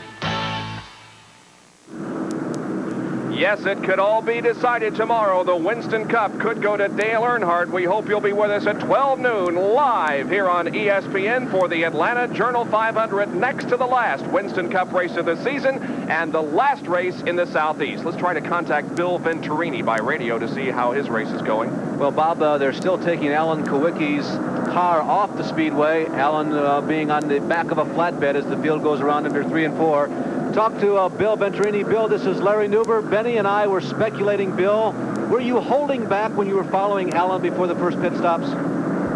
I could have tried to get by him, but I didn't want to upset the car, so we were just kind of staying right where we're at. Why did you come in so slowly when you came in for your planned pit stop? Talk to you later. All right, we are about to go back green, and of course, Bill wants to concentrate to make sure that everything is working in the car and make sure that he is in the right position for this restart. Jack in the pits? Just a little aside, you know, Bill Venturini is of Italian heritage, and he's also driving and leading this race. When I took a look at the race car before the start of the event, you know who one of his major sponsors was on the back of the car? A concrete company. I don't know, Italians in concrete, you always kind of wonder. Oh, no. No, what that means is no, that... it's okay, I'm Italian too. What that means is that his fate is etched in stone. You know, it's solid. Yeah, but why is it on the backside so all the other drivers can see it? You know, the old, staff car keeping you hands off? Yeah. I understand. Well, now we're going to see whether Grant Adcox can give Venturini some competition here. That's Adcox back there in the second position, and we're about to go green. Bob Breback, you see there, third in line. He has got his lap back. Bob Breback is third in the race and on the same lap as the leaders. And here we go. The green flag comes back out. The ARCA Permatex 300 resumes from Atlanta International Raceway. Now, who you have up front in first and second are the two most successful drivers on super speedways as well as at Atlanta here in ARCA in the last year. To put into perspective, Adcox, right now running in second position, has won 3 of the last 4 super speedway races. Both 2 at Talladega and Daytona. He has swept the 2.5-mile racetracks. He goes to the inside of Venturini, who won here at Atlanta in March. And Adcox is going to take the lead for the first time today. It will occur on lap number 95. Grant Adcox grabs the lead away from Bill Venturini. Now Venturini's car is way high, going into 1 and 2. The car just a little bit loose, and Venturini brings it down and settles about 3 car lengths back into second spot. Benny, we might talk a little bit about how can Adcox, who spent the first 90 laps of this race being buried by Venturini and Kawicki, suddenly be as fast or maybe faster than Bill Venturini? Because he changed tires. And as I told you earlier on in the broadcast, that is the single most important thing in getting around this racetrack, is the tires that you have on the automobile. Right now, if Adcock were to have a perfect set of tires, Venturini, what we call a bad set of tires, or a mismatched set of tires, Adcock could lap him before 100 miles is up. And once again, when we say bad set of tires, we don't mean they came from the factory being lopsided. What that means is we're trying to establish what is known as stagger. A little larger size tires on the outside than on the inside. And for any given car, given its horsepower, given its setup, giving its suspension, giving its weight, there's just that perfect set here. And there's trouble in the front stretch. David Sosby, Bill Ingram coming together, coming right down the front stretch. They're battling for position just as we went to them. They come together, coming down the front straightaway. And we have a third car that is close to being involved. I don't think he completely got involved, but as he came down the straightaway, his view was obliterated by smoke, but somehow I think he managed to miss the 2 cars that had collided here on the main straightaway. David Sosby, there you see him in the red and gray number 81. His father, Gober, is a former feature winner, main event winner in ARCA. He's, the name Sosby is almost a legend around here, and David has done well on the super speedway races that he's entered in for ARCA. Let's take a look at the replay. It occurred as the cars came off the 4th turn down the straightaway. What happened was Sosby did not realize that the Pearson automobile was on the outside of him. He comes up the racetrack, pinned Pearson against the outside retaining wall, who in turn hit the Sosby car in the...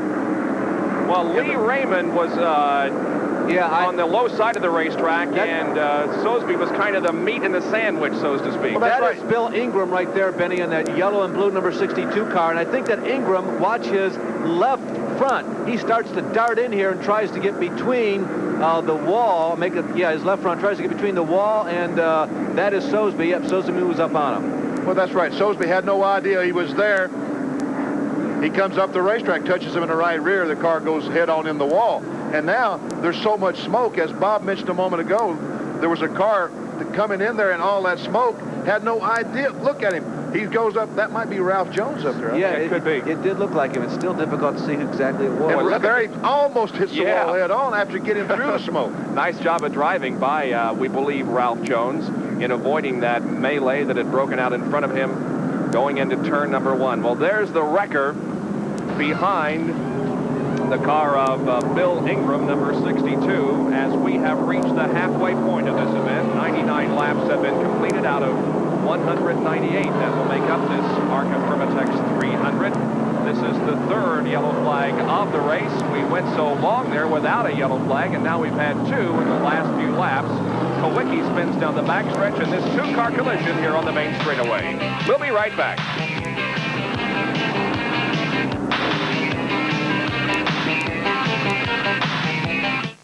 No matter how Dodge makes it look, winning ain't easy. Off the road, the land is mean. The ultimate test of man and machine. So we take on the dust, we take on the heat.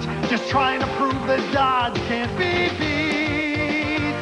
And if winning was easy, why run the race? Can't be number one if you don't set the pace. At Dodge, we know there's only one first place. If winning was easy, it wouldn't be a race. Dodge Truck. We set the pace. Racing from the inside. No one covers it like Auto Week. Auto Week makes you an insider at the world's great races every week. In the pits, behind the scenes, in the cockpit, with columnists who race and win. Inside coverage of Formula cars, stockers, sports cars, just days after the race. Auto Week puts you inside the world's most exciting cars every week. Right behind the wheel, inside the whole automotive scene. Personalities, cars of the past, industry news. Let Auto Week make you an insider, too. Call 1-800-554-3000 to get Auto Week at the lowest price ever. Just $17.25 for 52 issues, only 33 cents a week. Save 25% off the basic rate. Get Auto Week today. Call 1-800-554-3000. Operators are standing by. Let Auto Week make you an insider. Your nearby CarQuest Auto Parts store isn't owned by some big corporation. It's owned by one of your neighbors who really cares about you. As trained, CarQuest qualified counter pros, we're here to make sure you get the right part at the right price. Even the right advice. There's over 2,000 stores like this one across the country with a whole world of parts backed up by the CarQuest coast-to-coast guarantee. CarQuest, America's auto parts giant, because real value and friendly professional help make CarQuest the right place to buy auto parts. We are back at Atlanta International Raceway for the ARCA Permatex 300 on this Saturday afternoon. Tomorrow, Winston Cup Racing, the Atlanta Journal 500 from right here at this same racetrack. Mid-race recap, 99 laps complete. Grant Adcox, the leader. We have had 4 lead changes, 3 caution periods for a total of 15 laps. And Alan Kowicki has led the most laps, 72. Now, those drivers that are out of the race. Patty Simcoe involved in a second lap accident. Philip Duffy is out. So is Dave Simcoe, Tom Ussery, Tracy Leslie, and Bill Ingram. Also, Leroy Mabry, Rick Jeffrey, Roger Blackstock, Bob Strait, Alan Kowicki, and David Sosby. All of those drivers out of the competition. Here are the top 5, now with 101 laps completed. Grant Adcox, the leader. Bill Venturini running second, followed by Bob Freeback, Lee Raymond, and Mark Gibson. We're still under caution, and we will be back with more live auto racing after this.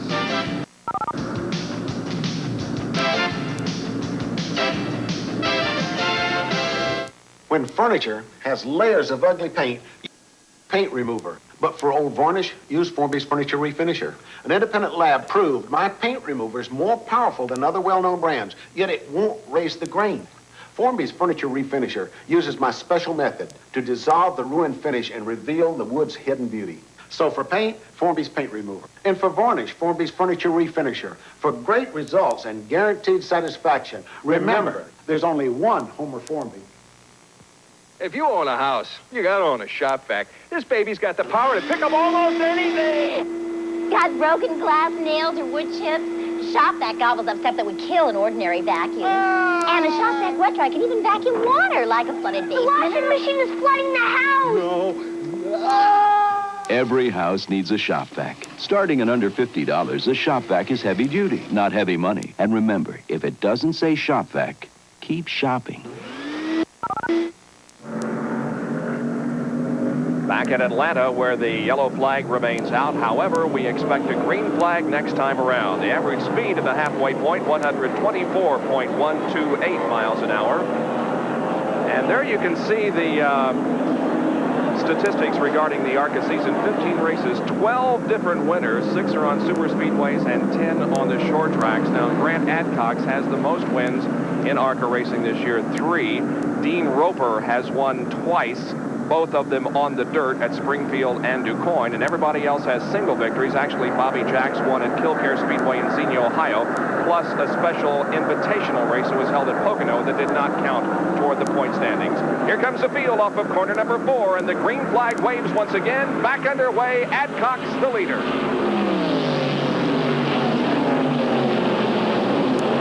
Lee Raymond Raymond in car number 1, champion of this series, races down the backstretch with Grant Adcox, trying to get the lap back. Venturini is going straight back. I don't know if he's got something wrong on the restart. He still is not up to speed. I don't know. Breback closes up on him going in turn 3. Now Venturini looks like he's picking it back up. But it definitely was not a good restart for Bill Venturini. And he now stands a chance of losing that second position as Bob Breback charges forward. Almost 70 cars entered this ARCA race here this week. We mentioned the field only started the fastest 40, and it was a very difficult field to get in. A lot of regular competitors, guys who have followed the trail all year long, from dirt to quarter-mile pavement to the high banks of the speedways here in the South, just didn't qualify. And it was a tough and strenuous weekend psychologically for many of them. Bill Venturini had what for him is a typical weekend here in the South. That is, he seems to perform well. We mentioned that he won a race here, although right now he has dropped behind Kirk Bryant. Bryant is a lap behind Venturini, so Venturini has yet to lose a position, as there is Lee Raymond right alongside of Kirk Bryant as they go door handle to door handle through 1 and 2, now down the backstretch. Venturini, and just out of the picture is Bob Breback. And Venturini, he's got some decisions to make right now. Whom do I follow? What do I do? I don't want to get involved in these two guys. There's Raymond as he comes very close to Bryant and takes that position away. Larry, you mentioned they were door handle to door handle. I think they were paint to paint. I think they touched here in the second corner. It was very close if they didn't. What do you think, Vinny? I think right there they probably touched just a little bit, enough that when they went in turn 3, Kirk Bryant backed off the gas and let Lee Raymond go ahead. No use doing that lap after lap, because you're not going to be that fortunate if you do it too many times. Let's go to Jackaroo to the pit area. Well, it's been a long trip back to the pits by Alan Kowicki. Alan, Keselowski got a little too close to you. Well, I guess he bumped me coming off the second turn a little bit, and that spun me, and it was a hell of a long spin. It just blew out all the tires on the car, and the whole car was just absolutely stuck on the ground. It wouldn't even move, so there was nothing we could do. I couldn't even get back to the pits to put any more tires on, and that's the way it goes. But the Quincy's Ford Thunderbird was running real good for us today. I think we had an excellent shot to win the race, and you know, that's racing. Those things happen. I got another race tomorrow to think about, and I'm just glad I'm okay and the car's not too bad. And old Sirloin made it through another one, so it'll be ready to go to Riverside. That's the car we plan on running our last Winston Cup race in, and fortunately it's still in one piece, so hopefully we're going to go there and have a good run and maybe make up for this a little and win that Champion Spark Plug rookie title. Boy, that car is one tough side of beat, gentlemen. All right, there is Grant Adcox, the leader. And back in the pack, racing for 7th position, the number 83 car of Bob Dodder and the 01 driven by Dave Pletcher. Now that's 7th and 8th. Ralph Jones was in that group. You saw he had to lose a few positions when he was almost involved in that last altercation down the front stretch here. Bryant, by the way, we mentioned it a few minutes ago, is in 12th. Mark Gibson has held his own. He's just 1 lap down. He's in 5th. And there is the number 30 car who spun just a little earlier. And this one looks a little more permanent, Steve Seligman. And now we're getting a report there's oil in 3. As you can see, he's had at least 1 extracurricular excursion down into the grass of the infield as the spoiler underneath Steve's front end is all bent up. So the track crew is going to have to come out and check for oil and other moisture out in the 3rd corner as the Seligman car comes to a rest in the pit area, and his crew comes to raise the hood and find out if anything can be done. But I think they've already decided that they're going to move the car behind the wall, and it's going to be all over for Steve Seligman from Chicago, Illinois. So a green period now once again with 110 laps completed. We'll be back with more from the ARCA Permatex 300.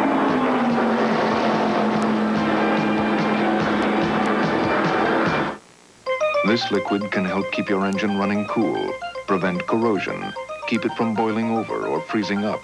What's in it? AluGuard, a premium quality antifreeze formula approved by all 4 major U.S. car makers.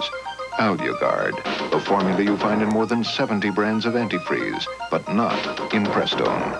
The label tells you it's car maker approved antifreeze. Antifreeze with AluGuard. Available now. told her Suzuki invented quad runners for everybody.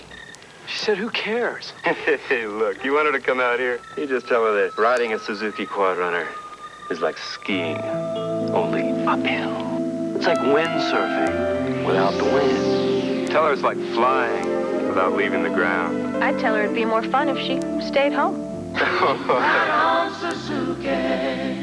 Save a wad on a quad. Factory rebates at your Suzuki dealer now.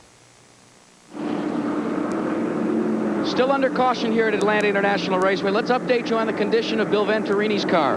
You heard that it was maybe just a tad slow on the last restart. Well, according to Norman Negri and the rest of the crew, Bill's just simply saving himself. You see, the car is still a tad loose, but they figure that they're going to be able to solve that with their final tire change, which will take place very shortly. As you can see, when you look over my shoulder here, they are checking out the board that is kept lap after lap here on pit road. Norman Negri checks it out, and he has marked an X on the spot. There's the spot. Lap 130. If they can get to there, put on the tires that they desire, they feel they can go the distance and be victorious here in Atlanta. That remains to be seen, but at least a lot of pit strategy being done down there, as Jack reported to you. The number 92 machine of Ralph Jones comes in for a stop. You know, Jack Arute showed the board. They had to exit lap 130, which is 18 laps from now, and it looks real simple. Folks, it is not that simple. Well, Benny, let me also speculate on something else. We take a look at Ralph Jones. Lap 130 means that he would have to go 68 laps to conclude this race. And remember that Venturini came in after turning 67 laps before. So that's one more lap further than he went under that long green or mostly green segment at the beginning of this race. Plus the fact, remember, that that long green segment had some caution flags in it between laps, laps 2 through 10. I'm not so sure, unless they have something that they haven't revealed to everybody else. I don't think that car can go 38 laps on a load of fuel, but that also points up the fact that you try to cut it as close as you can. That fuel is less weight at the end of the race, makes you go faster. Well, that's right. If the cars hold 22 gallons of fuel, if they were to be out of fuel at the end of the race, we're talking about 150 pounds lighter than the competition if he were to have a full tank of fuel. Remember the calculations, though, Benny, that take place down here. Your pit crew does it all the time. They go back to the fuel, have those dump cans filled back up, and they get exactly how many gallons are put back in. Then by subtraction and averaging, they were able to come up with what at least the average fuel consumption is. And as you know, Benny, generally the mark of a good winning team is the one that can figure it out the closest and the best. Jack, that's exactly right. But the one thing that's going to throw the monkey in the wrench or the monkey wrench in the whole deal is tires. We talked about how important tires are. If there's a caution flag in lap 165, 170, they're all going to have to dive on pit road and put more tires on. You know what's interesting there, though, and I've been surprised by it. With all the talk we made about Winston Cup regulars and how they've come down to this division, a lot of their influence. As I look at most of the teams, Benny, none of them really, I think, have brought the tire technology down. They are with less tires, no one that's totally dedicated to figuring it out, and it's still a hit-or-miss attitude here in the ARCA pits, not like what we'll see tomorrow. Well, that's terrific, Jack. I'm really glad to see that, because that's like racing used to be. That's like the good old days, and really and truly, that's the way it should be. All right, thanks for the information from the pits. We'll see what happens in the pit area a little bit later. Right now, we see what happens on the racetrack as the green flag comes back out on lap number 114. And we are back to high-speed competition. It's Grant Adcox leading this race with Bill Venturini second, Bob Freeback third. A lap down in fourth is Lee Raymond, and a lap down in fifth is Mark Gibson. I'll tell you what, Grant Adcock is getting a good start, but he's doing it a little bit too early. And the officials, the ARCA officials, I'm sure, are going to have a word to say with this young man when this race is over. The races are supposed to be restarted on a caution flag about right there as you come off turn 4. Adcock is starting the race back between 3 and 4. There are no cars between Adcox and second place Bill Venturini, but Venturini doesn't seem to be really closing the distance very quickly, as it's about a half a straightaway, maybe a quarter of a straightaway advantage for Grant Adcox. this has not also been a typical ARCA Atlanta race. The last two races here, we have set records for the most number of lead changes. There were 8 back in March, and correction, the last two super speedway races, 8 back in March here at Atlanta. As we look at the interval between first and second, as you can see, it's just 1.4 seconds. Venturini right now trails Adcox. And when they raced in Talladega in July, we had 9 leaders. That too was a track record. Venturini right now would like to add one more lead change to this race here in Atlanta today. We have had 7 lead changes among 3 drivers to this point, and the interval last time was 1.4 seconds. We're going to do it again this lap and see if that interval has changed any. Venturini comes off the corner. Here comes Adcox crossing the line. And there is Venturini. It's 1.6, just about the same, maybe a little bit more. And there is Bob Donner in car number 83 going alongside Scott Stovall in number 0. And they're racing for the 8th and 9th spot. And Stovall has come on a little bit here in the last few laps. He was shown in 10th just about 3 laps ago underneath the last caution flag. So Stovall has gotten around Dave Pletcher as well as Ralph Jones.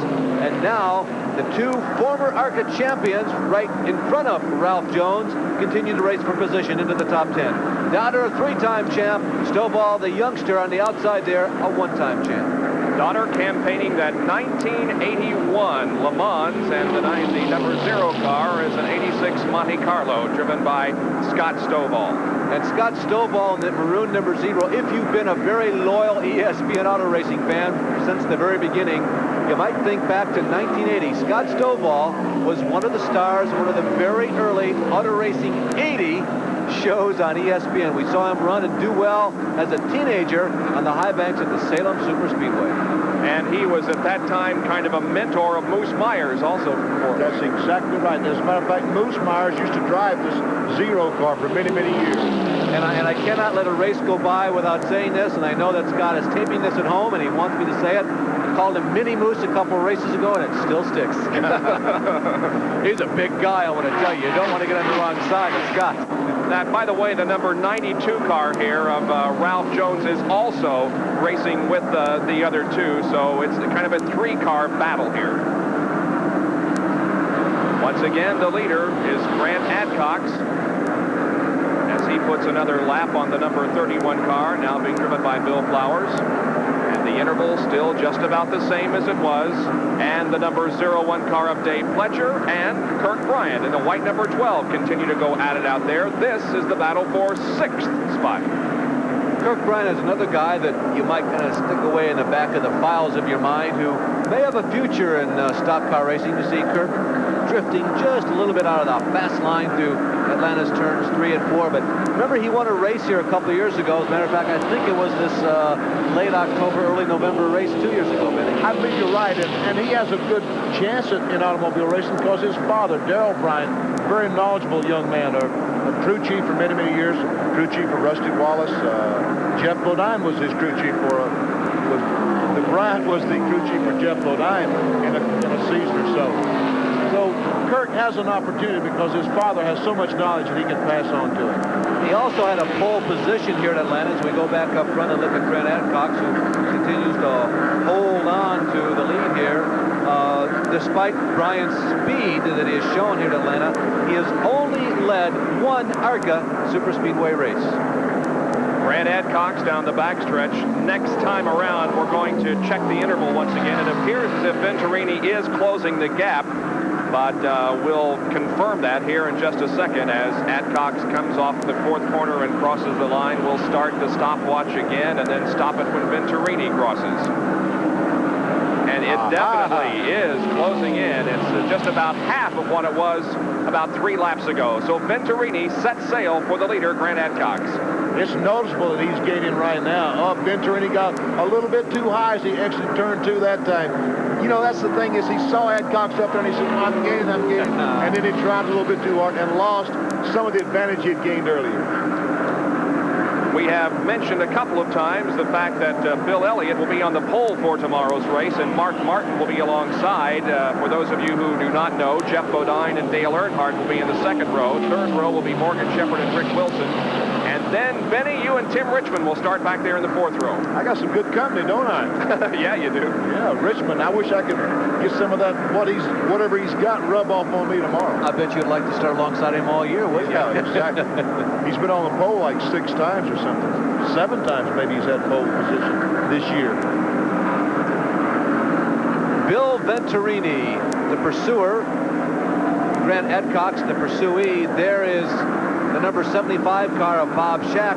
Remember, he had those unscheduled stops early in the race. There's champion Lee Raymond, and Schacht has really gotten back up to speed and is running just as quick as anybody among the leaders. There you can see they are actually passing, no, correct, check that, that's Bobby Breback passing Raymond. I guess Schacht has passed the 2 of these, so he is running quicker than at least Bobby Breback, but Breback is 3rd in this race. That's right. Schacht passed them both just a moment ago, and it's going on. Had it not been for the unscheduled stops that he had, he'd be in good shape right now. Well, as we watch Lee Raymond sort of to the bottom of the racetrack and not really putting a whole lot of effort into this race, we think back to what he told us yesterday. And that was he's already wrapped up the championship. There's no pressure here this weekend. He just came to have fun and relax, believe it or not, at 170 miles an hour or whatever. I'll tell you, Benny, a couple of people said to me, you know, it's kind of a shame that Raymond won the championship because he doesn't have that killer instinct. I don't really buy that. I think if indeed that Raymond, the guy there in the orange number 1, lacks somewhat of a killer instinct as he continues to race with Fletcher, he more than makes up for it with some heady driving. He finishes just about every race, and I had a list here in front of me a few moments ago, here it is, of the super speedway races, and Lee Raymond was the only one who has finished in the top 5, not only top 5, but top 3 in every super speedway race on this year in ARCA. That's right. Look, Venturini is right behind Adcock. Bob, we're going to have a race in a lap or so. I think that what we are seeing is Bill Venturini, as we mentioned when he was racing with Alan Kulwicki, perhaps he's just biding his time and not letting Adcox get too far away, and we might be seeing a move here in just a very few laps, and Venturini possibly taking over this lead. We're 127 laps into this event. 198, don't forget, will make up this race. And, Benny, we heard a few moments ago that a lot of the leaders were thinking about coming in around lap 130 or a little later. That's an indication that they feel as though they need to be prepared should this race go the rest of the way under green.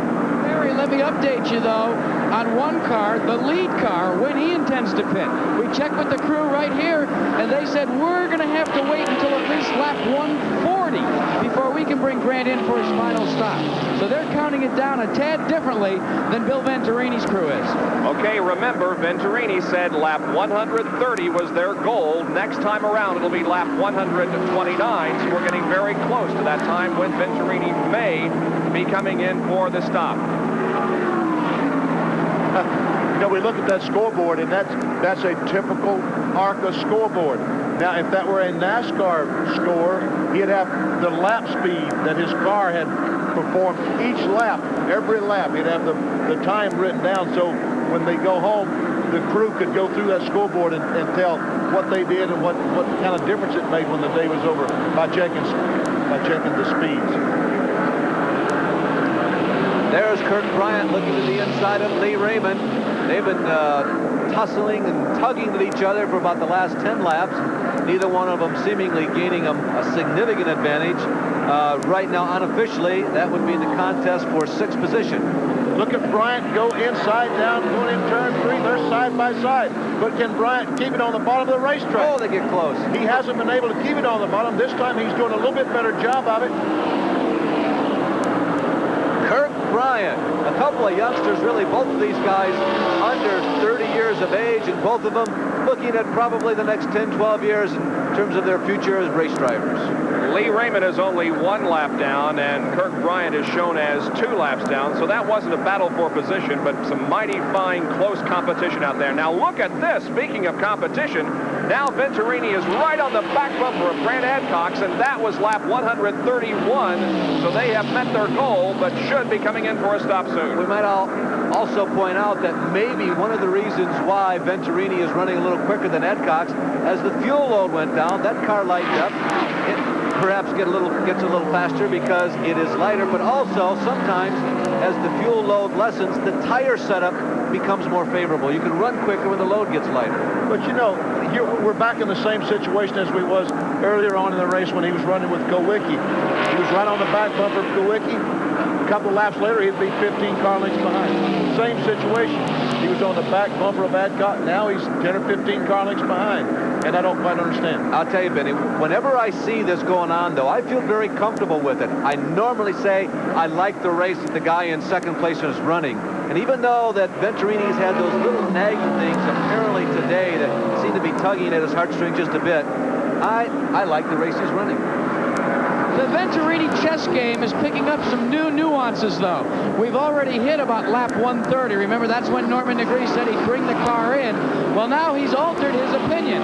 He says, I'm going to keep a window of 130 to 155. If we can get the car in under caution, we'll bring it in any time during that. We think we've got enough fuel to go to at least 155 before we have to bring him in under green. Next time will be lap number 135. So we still will need one more pit stop by everybody as the drama continues at Atlanta International Raceway.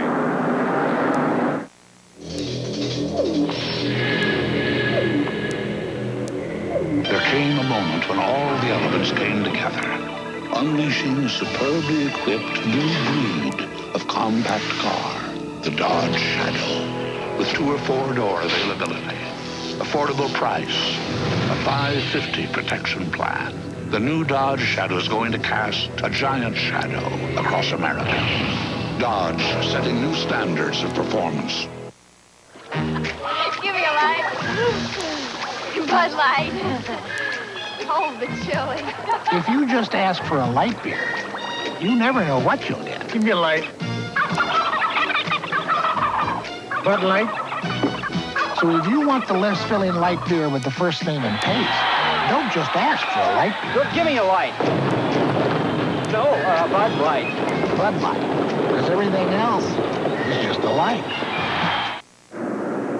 The fifth yellow light of the afternoon has just flashed on. It occurred down in turn number 1, and it involved number 31, Bill Flowers, in a car that was started by Connie Saylor. You can see the car sideways, nudging the wall just slightly with the rear of the car, then coming to a rest in the middle of the racetrack on the banking. But more importantly than the spin itself is the fact that we are under yellow, and that means that we are expecting now a flurry of pit stop activity.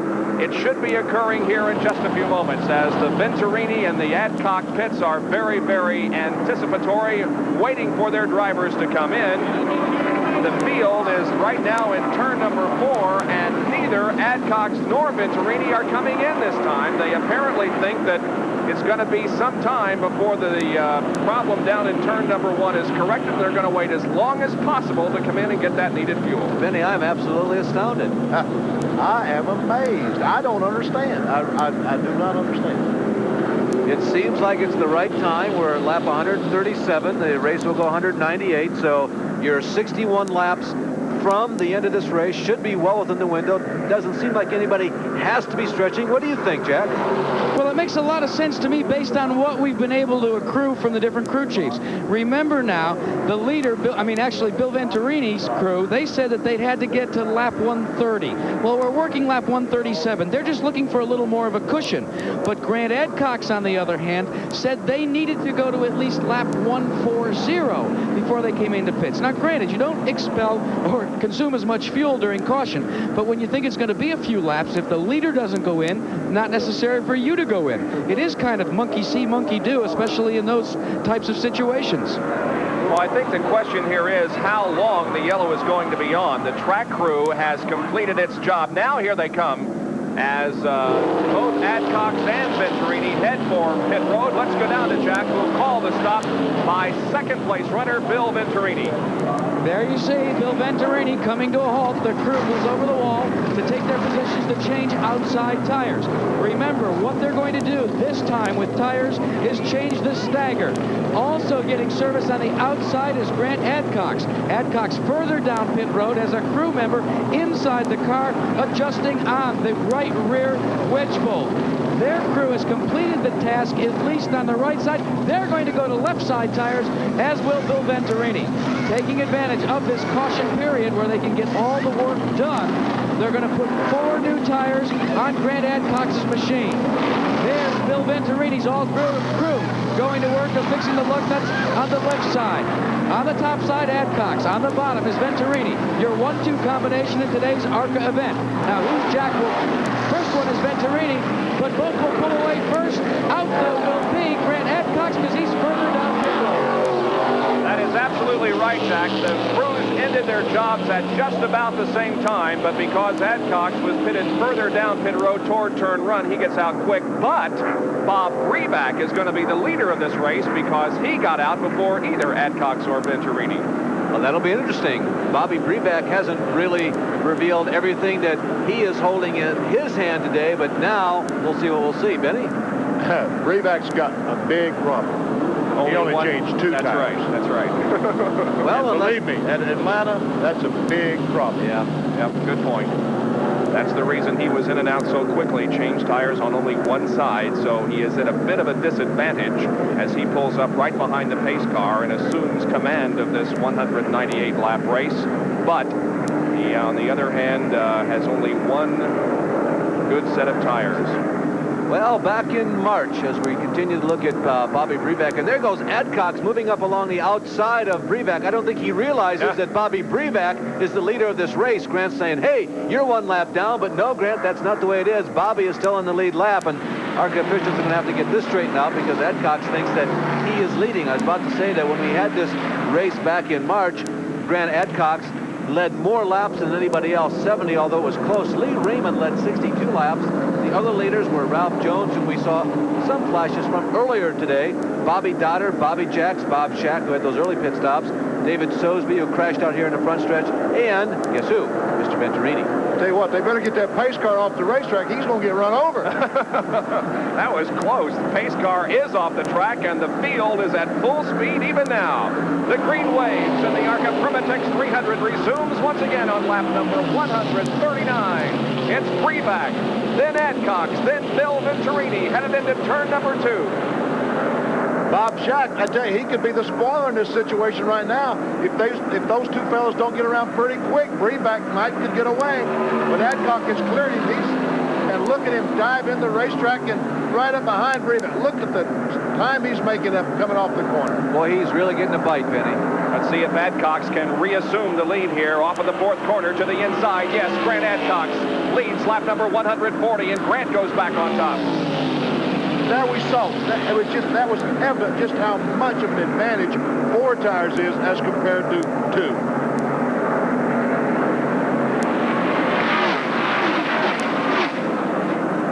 Down the back straight at about 100%. Now we're going to have a change of second position. That's Bill Venturini on the inside of Breback.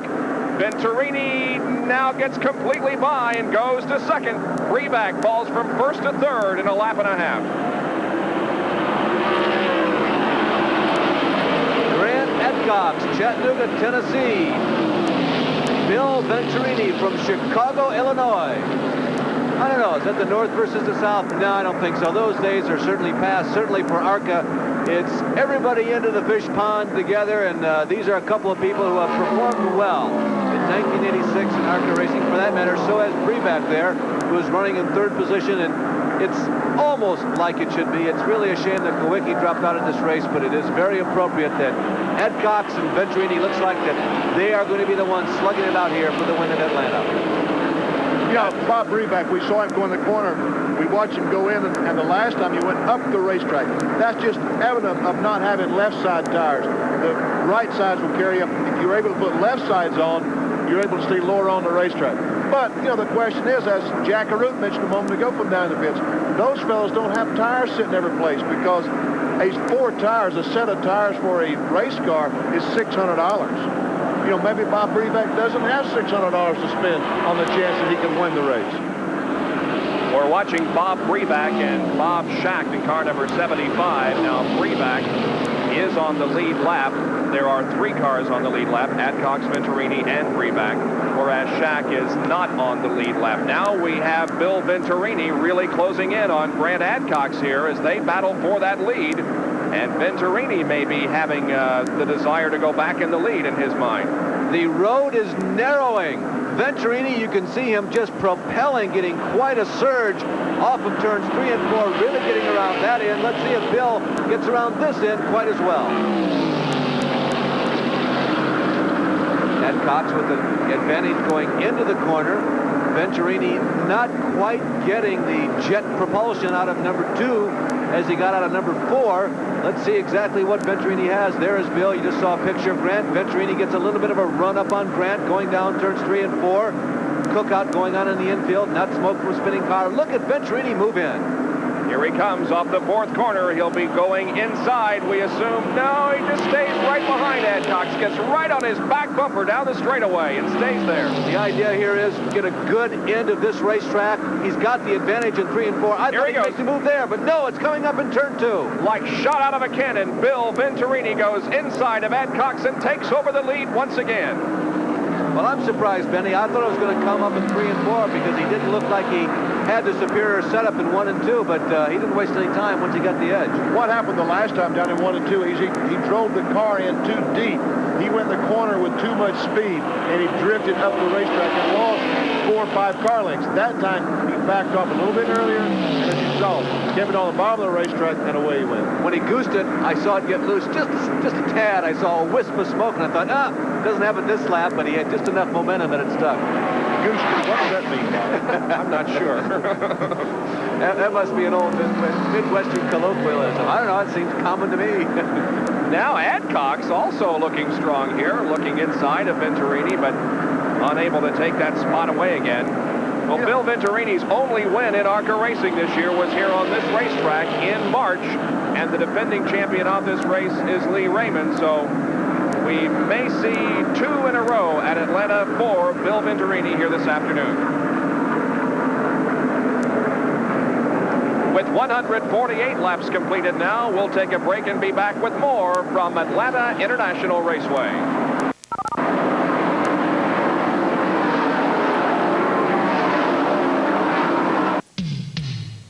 You want to save a lot of money on a car? Come to Don Kramer. You want it, you got it. Savings. That's what you're going to get when you come to Don Kramer Lincoln Mercury. Because saving you money is the one thing that Don Kramer does better than anyone else. Discover Don Kramer's exciting small car division with a great selection of colors and styles and super low prices. You want it, you got it. Yes, you got it. The best deals, Don Kramer Lincoln Mercury Mercour. You got it.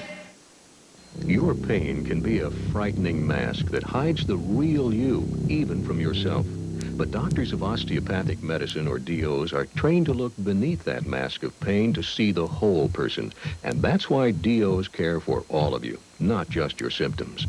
Learn more and get this life-saving emergency handbook by calling 224-HELP from Grandview and Southview Hospitals, your DO hospitals, where we treat people, not just symptoms. With Larry Newber, Jack Arute, Benny Parsons, this is Bob Jenkins at Atlanta International Raceway as we bring you live ARCA stock car racing on this Saturday afternoon. We are 149 laps into a 198-lap race. It's been a race primarily dominated, well, not dominated, but at least Bill Venturini has been involved in the lead most of the day. Alan Kulwicki led a great portion of this race. Grant Adcox has led, but Bill Venturini has the top spot again. Bob, earlier we mentioned that about 70 drivers entered the race here this weekend in Atlanta. 38, by the way, were officially classified as rookies, to give you an idea of what's happening in ARCA racing. Of course, many of the veterans, the guys who've been around the last 5 or 6 years, qualified easily, but for many of the people in mid-pack, it was a difficult field to get into because so many people entered, and among those people who are not going to get in, you're going to have 30 cars or so that aren't going to qualify. At least half of them are going to be in a position where they hit just the right setup and crank off a good lap, and one of those regulars who attends week after week is just going to be closed out. Some of the people who didn't make it, Trevor Boyce was here, he didn't qualify. Ricky Vanador from down here in South Carolina. Kevin LePage in his own car, although Kevin was able to get a ride in another ARCA machine for this race. Reno Fontana from Houston, Texas, was in a Ronnie Thomas car. He didn't qualify. Morris Coughlin from Plainfield, Indiana. Ed Marie from Kannapolis. That was a Booby Harrington fielded machine. Burgess White, whom we've seen a number of times in an ARCA or a Winston Cup race as a non-qualifier. Joey Sontag from Texas. Johnny Haber, Charlotte, North Carolina. Certainly somebody was expected to be in the field. Jimmy Castleberry, Morris Randall, and then Mike Bettenhausen. For those of you who have tuned in to watch the Dewey Stevens Ladies Professional Bowling, we will go to that live right after the conclusion of this race. And then at 4:30 Eastern Time, we invite you to stay tuned for the Seiko Tucson Match Play Championship. Match play format with the winner moving on to the next round. Some of the players competing, Tom Watson and Bob Tway, Calvin Peete. The defending champion is Jim Thorpe. That's at 4:30 this afternoon here on ESPN. And then tonight, boy, it should be a tremendous football game as Penn State goes up against West Virginia. Now look at this. Here comes Grant Adcock's back on Venturini. Larry, tell me what's going on, or Jack, tell me what's going on there. I got to believe, Benny, that both cars are so evenly matched that the slightest little variance in tire temperatures, fuel load, adjusting the weight of the car, traffic, the slightest little variance comes up and it causes a dramatic change in the complexion between the two cars. Here's a great race for 7th position. It involves the 83 of Bob Dotter and the 12 of Kirk Bryant. They touched last time around, but now Bryant makes the pass and goes into that 7th position. And talking about near the front, there are Adcox and Venturini again as they go at it. And look, now that's the number 11 yeah, car. I thought it was Preback too. Yeah. That's Jerry Churchill, though, who got into the car after Bobby Waywack started. It looked like Bobby Preback for a while. Preback is still third, but we just got a glimpse at what's going on behind him. Venturini's car that last time as he came off turn 4, Bob, you noticed was very, very high. And again, I really don't know what's going on, but Jack Aruta's been down talking to people. Jack, do you have any idea? Well, Benny, I've got a supposition that I'm going to put in front of you, and you react to it. You know, one of the keys to being successful in the Winston Cup division is consistency. That ability to go out there and turn lap after lap after lap consistently within 1/10 of a second. If you can't do that, you go up there and maybe you go back down to the Automobile Racing Club of America or the American Speed Association. As I've been looking at the lap times, that's been what's been happening to these two cars, Venturini and Adcox. Both of them have been very erratic in terms of lap times. And some of that, of course, is due to traffic, but some of it, I think, as well, is due to the fact that they don't have as many miles on a super speedway at 160 miles per hour plus as maybe a Benny Parsons or a Darrell Waltrip has. You know, I suppose that really is the situation, is that they just don't know exactly what that car's. And look, Adcock is alongside Venturini. No, has to fall back. But I think Jack is right. You know, they just don't have that lap after lap to know exactly what their car's going to do when they go in turn 3 or exit turn 4. They're kind of feeling their way around the racetrack, but they're learning. And remember, Venturini, we were told earlier in the race, his neck brace broke, and so he is having to deal with that problem in addition to everything else that's going on out there on the racetrack.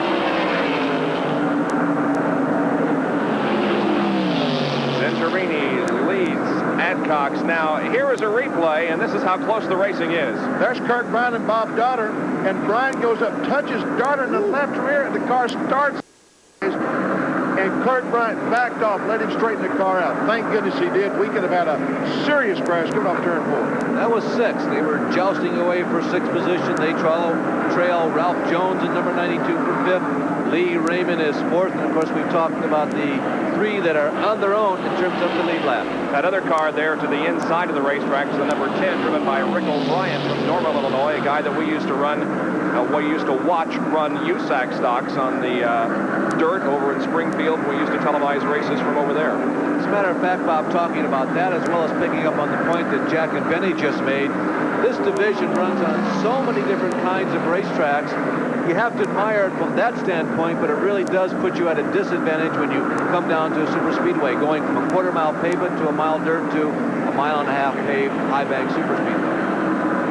That's how close the battle for the lead is right there. It's Venturini and Adcox. Now we go back and check on the battle for 5th position. The number 92 car is driven by Ralph Jones, and the 83 machine is Bob Dotter. Dotter goes to the inside off the 4th turn. He may have this position. side by side as they cross the line. That slower car, the number 6 car, Ronnie Adams, may play a factor. Jones holds on to 5th. I tell you what, 3 abreast going down in turn 1. That's not the way to do it. Tracy Leslie swishing back and forth. He's at least a lap down to Jones and Dotter, who is leading this quartet down the backstretch, singing a harmony, singing harmonious tunes. The engine's in full song as they go down into the 1/2 mile long turns 3 and 4. There is Tracy Leslie is running really quick, but he hasn't been able to hold on to the line to get around Dotter. Well, he is not on the same lap as Dotter or Jones, but is certainly battling right alongside with them and affecting it somewhat. He's to the low side of Dotter now in turn 2. Go ahead, Benny. He don't care if he's on the lead lap. He's racing. That's what he's doing. Right where we saw Sosby, or rather Keselowski, get into Kowicki. There is Bob Dotter from Chicago, Illinois, in that 1981 machine. Ralph Jones in car number 92 right ahead of him. It's an 86 Thunderbird. Bob, we've mentioned it before, but I really do believe it bears worth mentioning whenever we do an ARCA race, particularly on a super speedway. Remember that Bobby Dotter only has one hand. He drives this car with a hook, and he does a very excellent job. As Jack said earlier about the pit crew of Bill Venturini, it's not a publicity stunt. Bobby Dotter is a 3-time champion of ARCA, and he handles the car quite well. In the pits is the number 0 car of Scott Stovall from Fort Wayne, Indiana. He started this race in 30th position, and it looks like it's something other than a routine stop. They're changing the rear tires.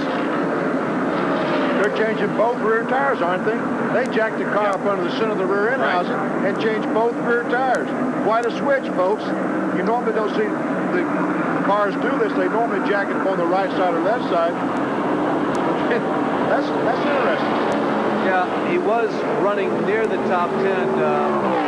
Scott has normally performed in the top 10 whenever he runs at an ARCA race. Benny, that again might have been part of that inexperience in the super speedways. He might have been complaining about a vibration in the back, so what do you do? Well, let's change both tires and try and get rid of it. Look at Adcock's gain on Venturini as they go in turn 3. But then as they exit, the advantage seems to go away, and Venturini holds the advantage. But Adcock continually just going in turn 3 extremely strong. There are 33 more laps to go. 165 laps have been completed. Don't go away. This race is far from over as Venturini and Adcox are running right together on the racetrack, and we could have a change of position at any moment. Let's go down to Jack.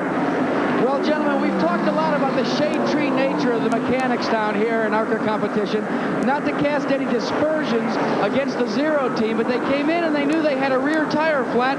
They weren't sure which one, so asked the crew chief. He said, well, we just figured change both of them. Who cares about the stagger?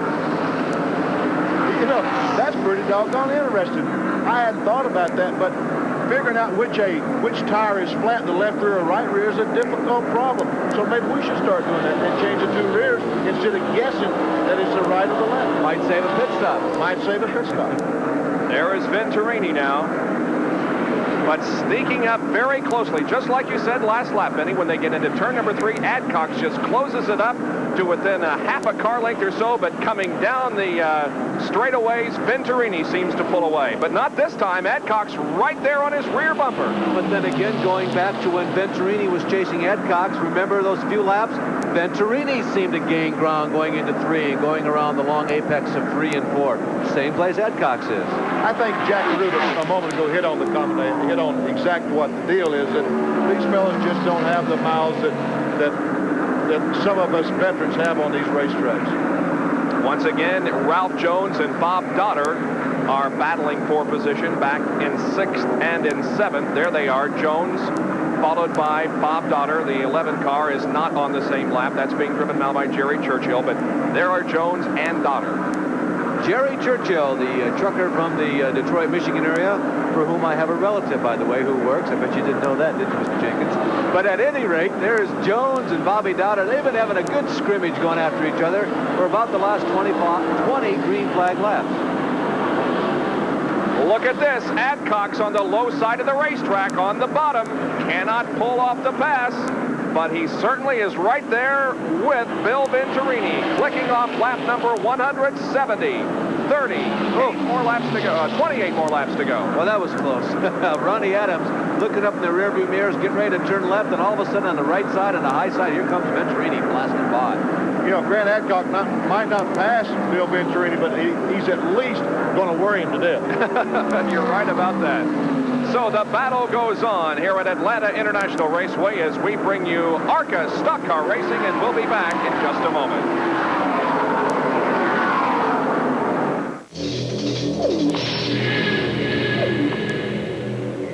There came a moment when all the elements came together, unleashing a superbly equipped new breed of compact car, the Dodge Shadow. With 2 or 4 door availability, affordable price, a $550 protection plan, the new Dodge Shadow is going to cast a giant shadow across America. Dodge setting new standards of performance. CarQuest, America's auto parts giant, puts the buying power of over 2,000 stores to work to bring you down-to-earth values right here in your own neighborhood. So come on down and see what's up at CarQuest. Bad spark plugs can cost you money mile after sluggish mile. With a tune-up and a new set of performance-guaranteed Champion Copper Plus spark plugs, you can get that engine running right. Ask for Champion spark plugs so you can get up and go. See me, your qualified counter pro at CarQuest, the right place to buy auto parts. Back at Atlanta International Raceway for the ARCA Permatex 300. And there's the story of the race so far. Bill Venturini followed closely by Grant Adcock's first and second position. And this race here at Atlanta is being brought to you by Dodge, a performance revolution, an American revolution. And by Budweiser, Beechwood Age for that clean, crisp taste. This Bud's for you. So we wind down here on this Saturday afternoon our stock car competition, one of 2 races that we'll televise for you here at Atlanta this weekend. Tomorrow at noon, be with us for the Atlanta Journal 500, the race that could decide the Winston Cup. Dale Earnhardt is going for it all tomorrow. Well, General Motors has them covered here at Atlanta as they go around the outside of Bobby Jack's. This field was comprised of 20 Monte Carlo Chevrolets, 2 of which right there, Venturini and Adcock, are shooting it out for the win. There were 2 Pontiac Le Mans, which were entered in this race, 6 Grand Prix for a total of 8 Pontiacs, 2 Buick LeSabres, and 3 Regals for a total of 5, and 3 Oldsmobiles that comprise this field. Only 4 Thunderbirds began this race. One of them, Alan Kawicki's, almost was the winner, and Ralph Jones, at least in the early stages, we thought he would be competitive, one of those old Bill Elliott cars. He had qualified along with Kawicki up into the first 4, but Chevrolet, most notably, is dominating this event. The 43 car, Terry Pearson, moved the Bill Venturini car up the racetrack coming off turn 2 a moment ago. He was not able to get back on the throttle the way he wanted to, and look how much Adcock has gained just that they're side by side. Here comes Grant. Is he going to go into the lead here? He pulls alongside of Bill Venturini going into turn number 1. Who has the momentum? They're side by side. Venturini hangs on. Wow. But it's not over yet. Venturini, it looks like it is over for this lap, but Venturini had he moved up the racetrack a little bit higher and gotten too high, Adcock had the advantage. You know, Benny, from this vantage point up here in the press box, and as you look at it on TV, it looks easy, it looks soft, it looks flowing, it looks graceful. But when you're inside the cockpit, when this is going on, and the race is what is up for grabs, it's downright violent. It's very, very hard. Adcock's again trying the low group, trying to get the low group worked out, so if he ever gets in that position, and look, almost touches the exit turn 2. Lap traffic may be playing a factor here. They go, one goes one way, one goes the other to put a lap on Mark Gibson. Venturini and Adcock's now both going to the high side to get around Gary Newfer. And for the moment, Venturini opens up just a little bit of breathing room.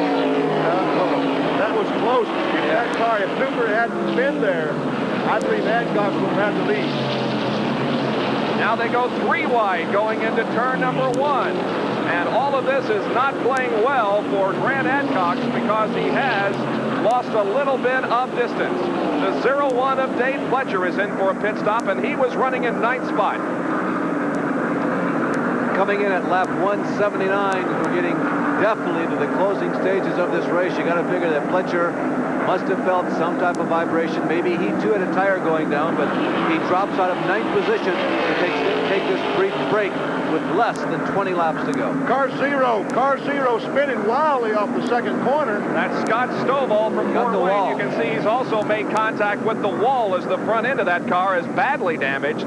So Scott Stovall will bring out caution period number 6. Okay, we saw at Indianapolis earlier this year how a late caution flag can really be a factor in a race. Benny, you commented about Grant Adcock's starts earlier in this event. Now he'll be lined up in second behind Venturini. Let's see how they play it. Once again, for those of you who tuned in for Dewey Stevens Ladies Bowling, we'll go to that live right after the conclusion of this race, and we are now 18 laps from the conclusion of this event. The yellow out because of Scott Stovall's crash. That's what they're going for, the winner's trophy here at Atlanta.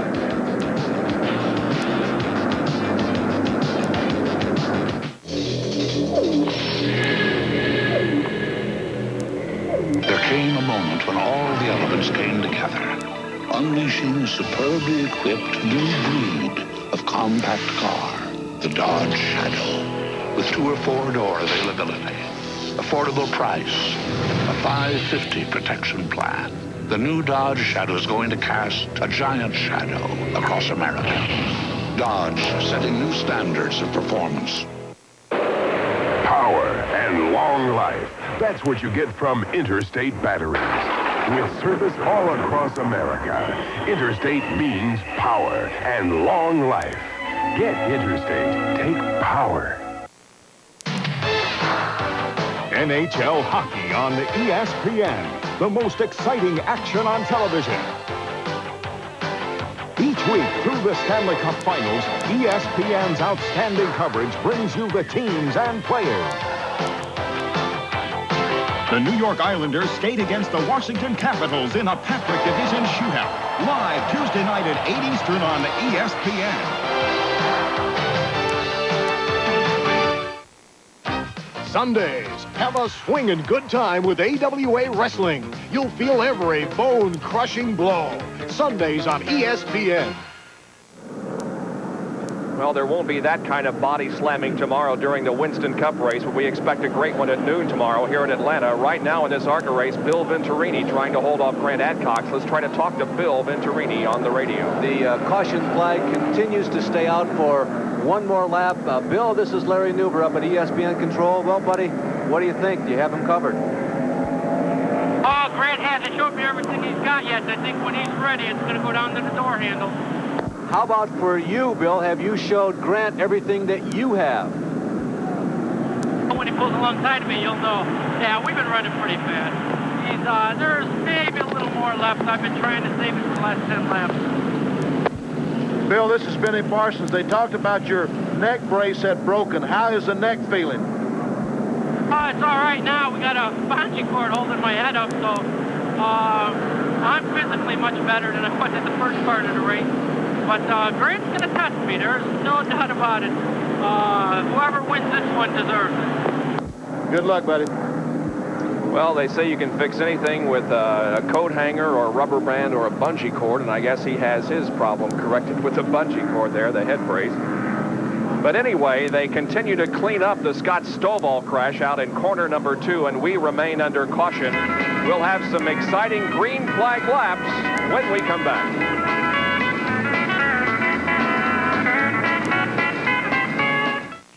Bud Thunder. It's revved up and coming at you.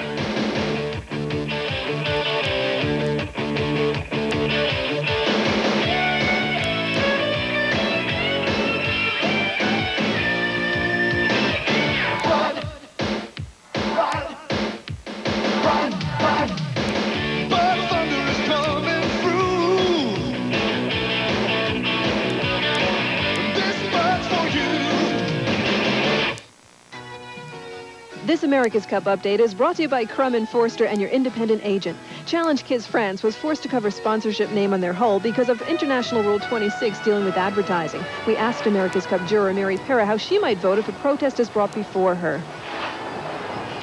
I have a total blank in front of my mind. I simply cannot imagine if it comes in front of the jury we're going to sit on now, how on earth we're going to come to a decision. Amazing, isn't it? The number of good things we accumulate as part of the good life. Things we've worked hard to acquire and would hate to lose. Crum & Forster insurance experts specialize in protecting valuable possessions. Together with your independent agent, Crum & Forster knows best how to insure homes, cars, and all the things that make the good life good. Crum & Forster and your independent agent.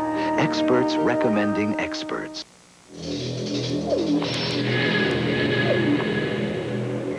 There came a moment when all the elements came together, unleashing a superbly equipped new breed of compact car, the Dodge Shadow.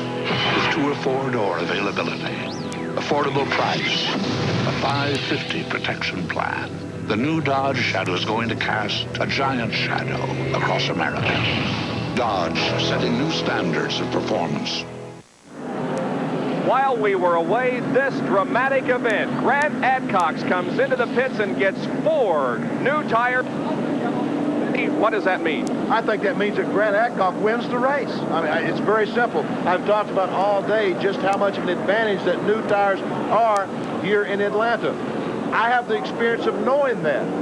Venturini, Brevac, those guys don't realize that. Grant Adcock's been around Winston Cup racing more than any of the rest of them. He knows what advantage it is, and I think Jack Root will back me up on that. Jack? I have to, Benny, but I'm going to ask Norman to agree. 4 new tires, $600. It went for Grant Adcox. How come you didn't bring him into pit? Well, I really think in 6 laps, Grant tires will be equal to ours. And, you know, we got enough time. Well, we're going to have to wait and see. We won't have to wait too long, though, because we're fixing to go back to green. We are indeed. This will be lap number 185 when they come down to receive the green flag. And that will be about 191 when the tires are equal according to degree. So Brevac is way high on this restart, just not on the button and coming very slowly down the front stretch. Not a driver error. Something has gone wrong with Bobby Brevac's car. Bobby getting up and out of the way and everybody getting by. Now a battle for the lead as Adcox goes to the inside of Bill Venturini, but he cannot pick up that position as Venturini continues to hold off Adcox's challenge despite the fact that Grant has 4 new tires now, side by side once again.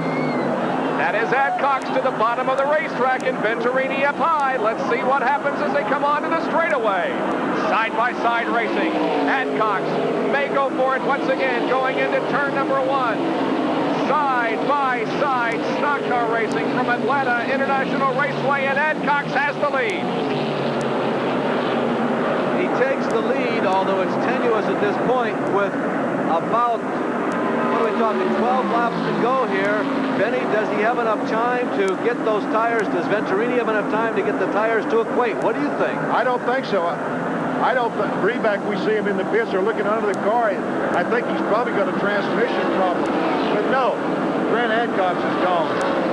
That's a tough break for Bob Brevac, who ran so well during this entire race. He started the race in 7th position, was in 3rd, and when they dropped the green flag to come off of that caution period, the car just would not go, and it is currently in the pit area.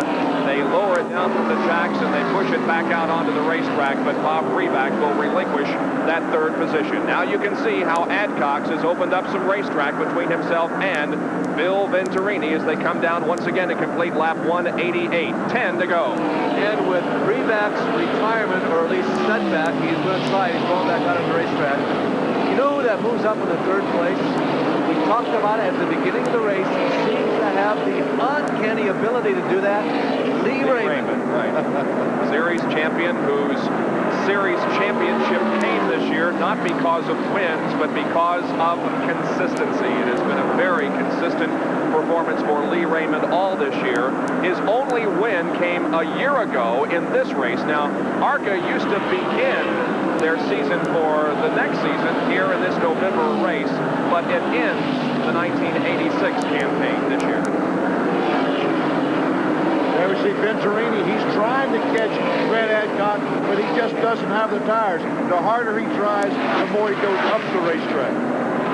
Benny, I don't know whether your comment came on the air or off the air, but I know you said that Adcox is going to win this race by about a straightaway, and I think you're going to be pretty accurate because it's about a half a straightaway now, and Adcox continues to pull away. His lap number 190 is clicked off the board. Well, I think that we saw it right there.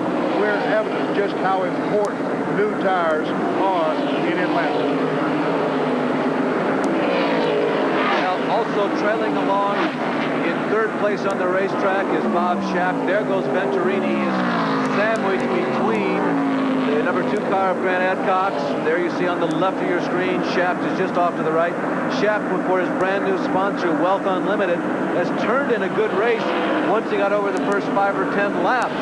Difficult time for him in the early going, but he's been strong since then. And in what appears to be a very gentlemanly gesture, Benny, he has moved out of the way and let Venturini and Adcox go at it. Well, and that's what he should do, because at this point, with 6 laps to go, what he does really doesn't make that much difference.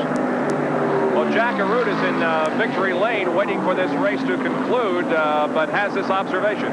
Well, actually, Bob, we're within earshot of victory lane. We're in Bill Venturini's pit. We talked about the 4 tires that went on Grant Adcox's car. You want to know why 4 didn't go on this team? There aren't any. These are all the tires that came off during the course of the event. They didn't have any more tires to put on. So that could spell the difference, or I think we could definitely say it has spelled the difference in this race, as Grant Adcox is now moving well away from Bill Venturini and about to add his 4th victory of 1986 to his credit. His wins have come at Daytona, 2 at Talladega, and here on the Super Speedway at Atlanta. Certainly ARCA's Super Speedway superstar. Yeah, he really is. And by the way, that is not a sweep with 5 laps to go of the super speedways. There have been 6 altogether, but as you so aptly pointed out, Bob, that says it. The super speedway superstar. You know, Venturini's keeping up a little bit better than I thought he would, because I said Adcock would win by a straightaway, and it's just about a half straightaway. So Venturini, my hat's off to him. He's doing a super job with something that he just don't have the horses to win right now. Laps to go. 4 more circuits around this 1.522 mile oval here at Atlanta, and this race will be history. In 3rd position is Lee Raymond, a lap down. 4th now, 2 laps down, is Kirk Bryant, and 5th, also 2 laps down, is Ralph Jones, who started the race in 4th position. Grant Adcox moving up behind a slower car in turn number 4. They'll go to the inside. That's Bob. No, it is not. That is the number 4 car of Harry Cooper that he is lapping. And there you can see the Adcox pit crew showing him dollar signs. You got to finish the race. You know, there's still 4 laps to go. Adcox, who came into this race, ranked 2nd in the number of laps led. He had led 250, 4 different races. Lee Raymond, I think we told you earlier, has led more laps this season than anybody, having led 9 different races, 261 laps going into today.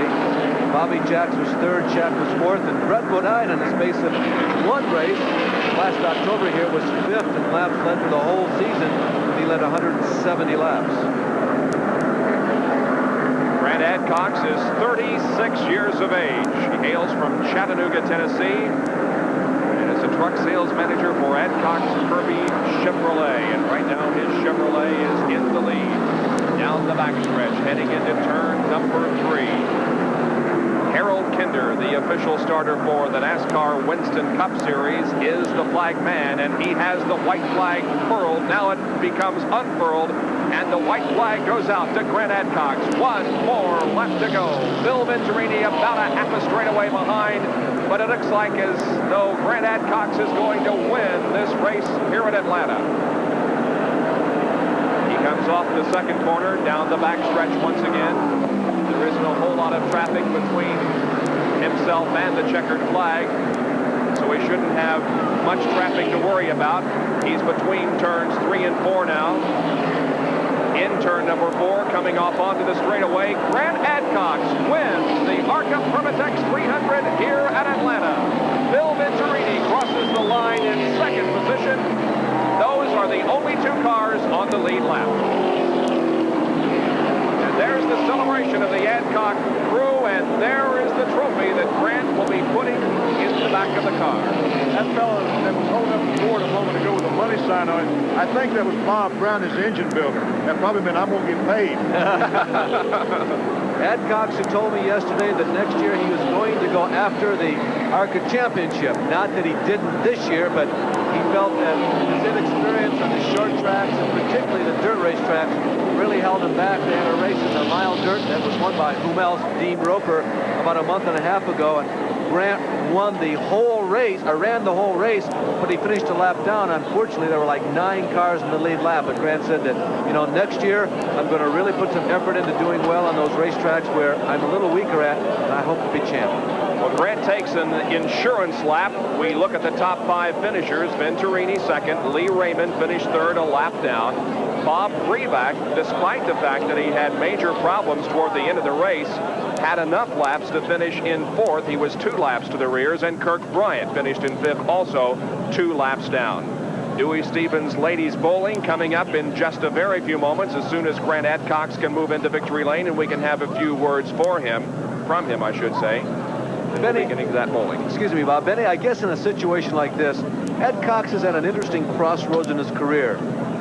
He's got the system down as far as ARCA goes. Is there a point now that he reaches like you did about 15, 20 years ago, and say, well, I got to move on. I got to try NASCAR because things are going so well here with the ARCA. I don't quite understand what's happening here. Is Adcox, well, Adcox has driven down the front straightaway again. I don't know if he doesn't have brakes or, well, no, he's coming back now, coming back to the victory circle. Well, he took 2 insurance laps for some reason. Now he comes back the other direction down pit road. I got a theory. There's a traffic jam in pit road. And he has to come down pit road to get to the victory circle. Yeah, so Grant just simply could not. Well, now he turns in the wrong place, though, and he's going to have to continue to come this direction. He's working his way down there. That was probably a smart move, because he's going to be in victory lane sooner than he would have had he come off the 4th turn and come in the right way, because there's a big traffic jam down there, as you indicated. Now Grant is moving up into victory lane.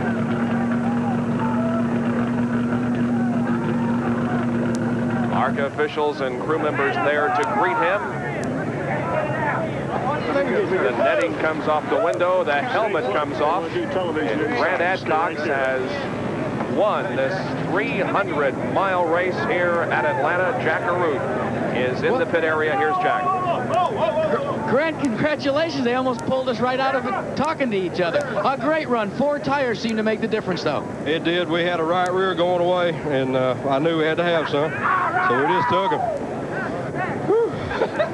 Did you really think, though, before that you had a chance at winning? Yeah, really, we thought we were in the ballpark. We were just kind of taking it easy, trying to save our tires.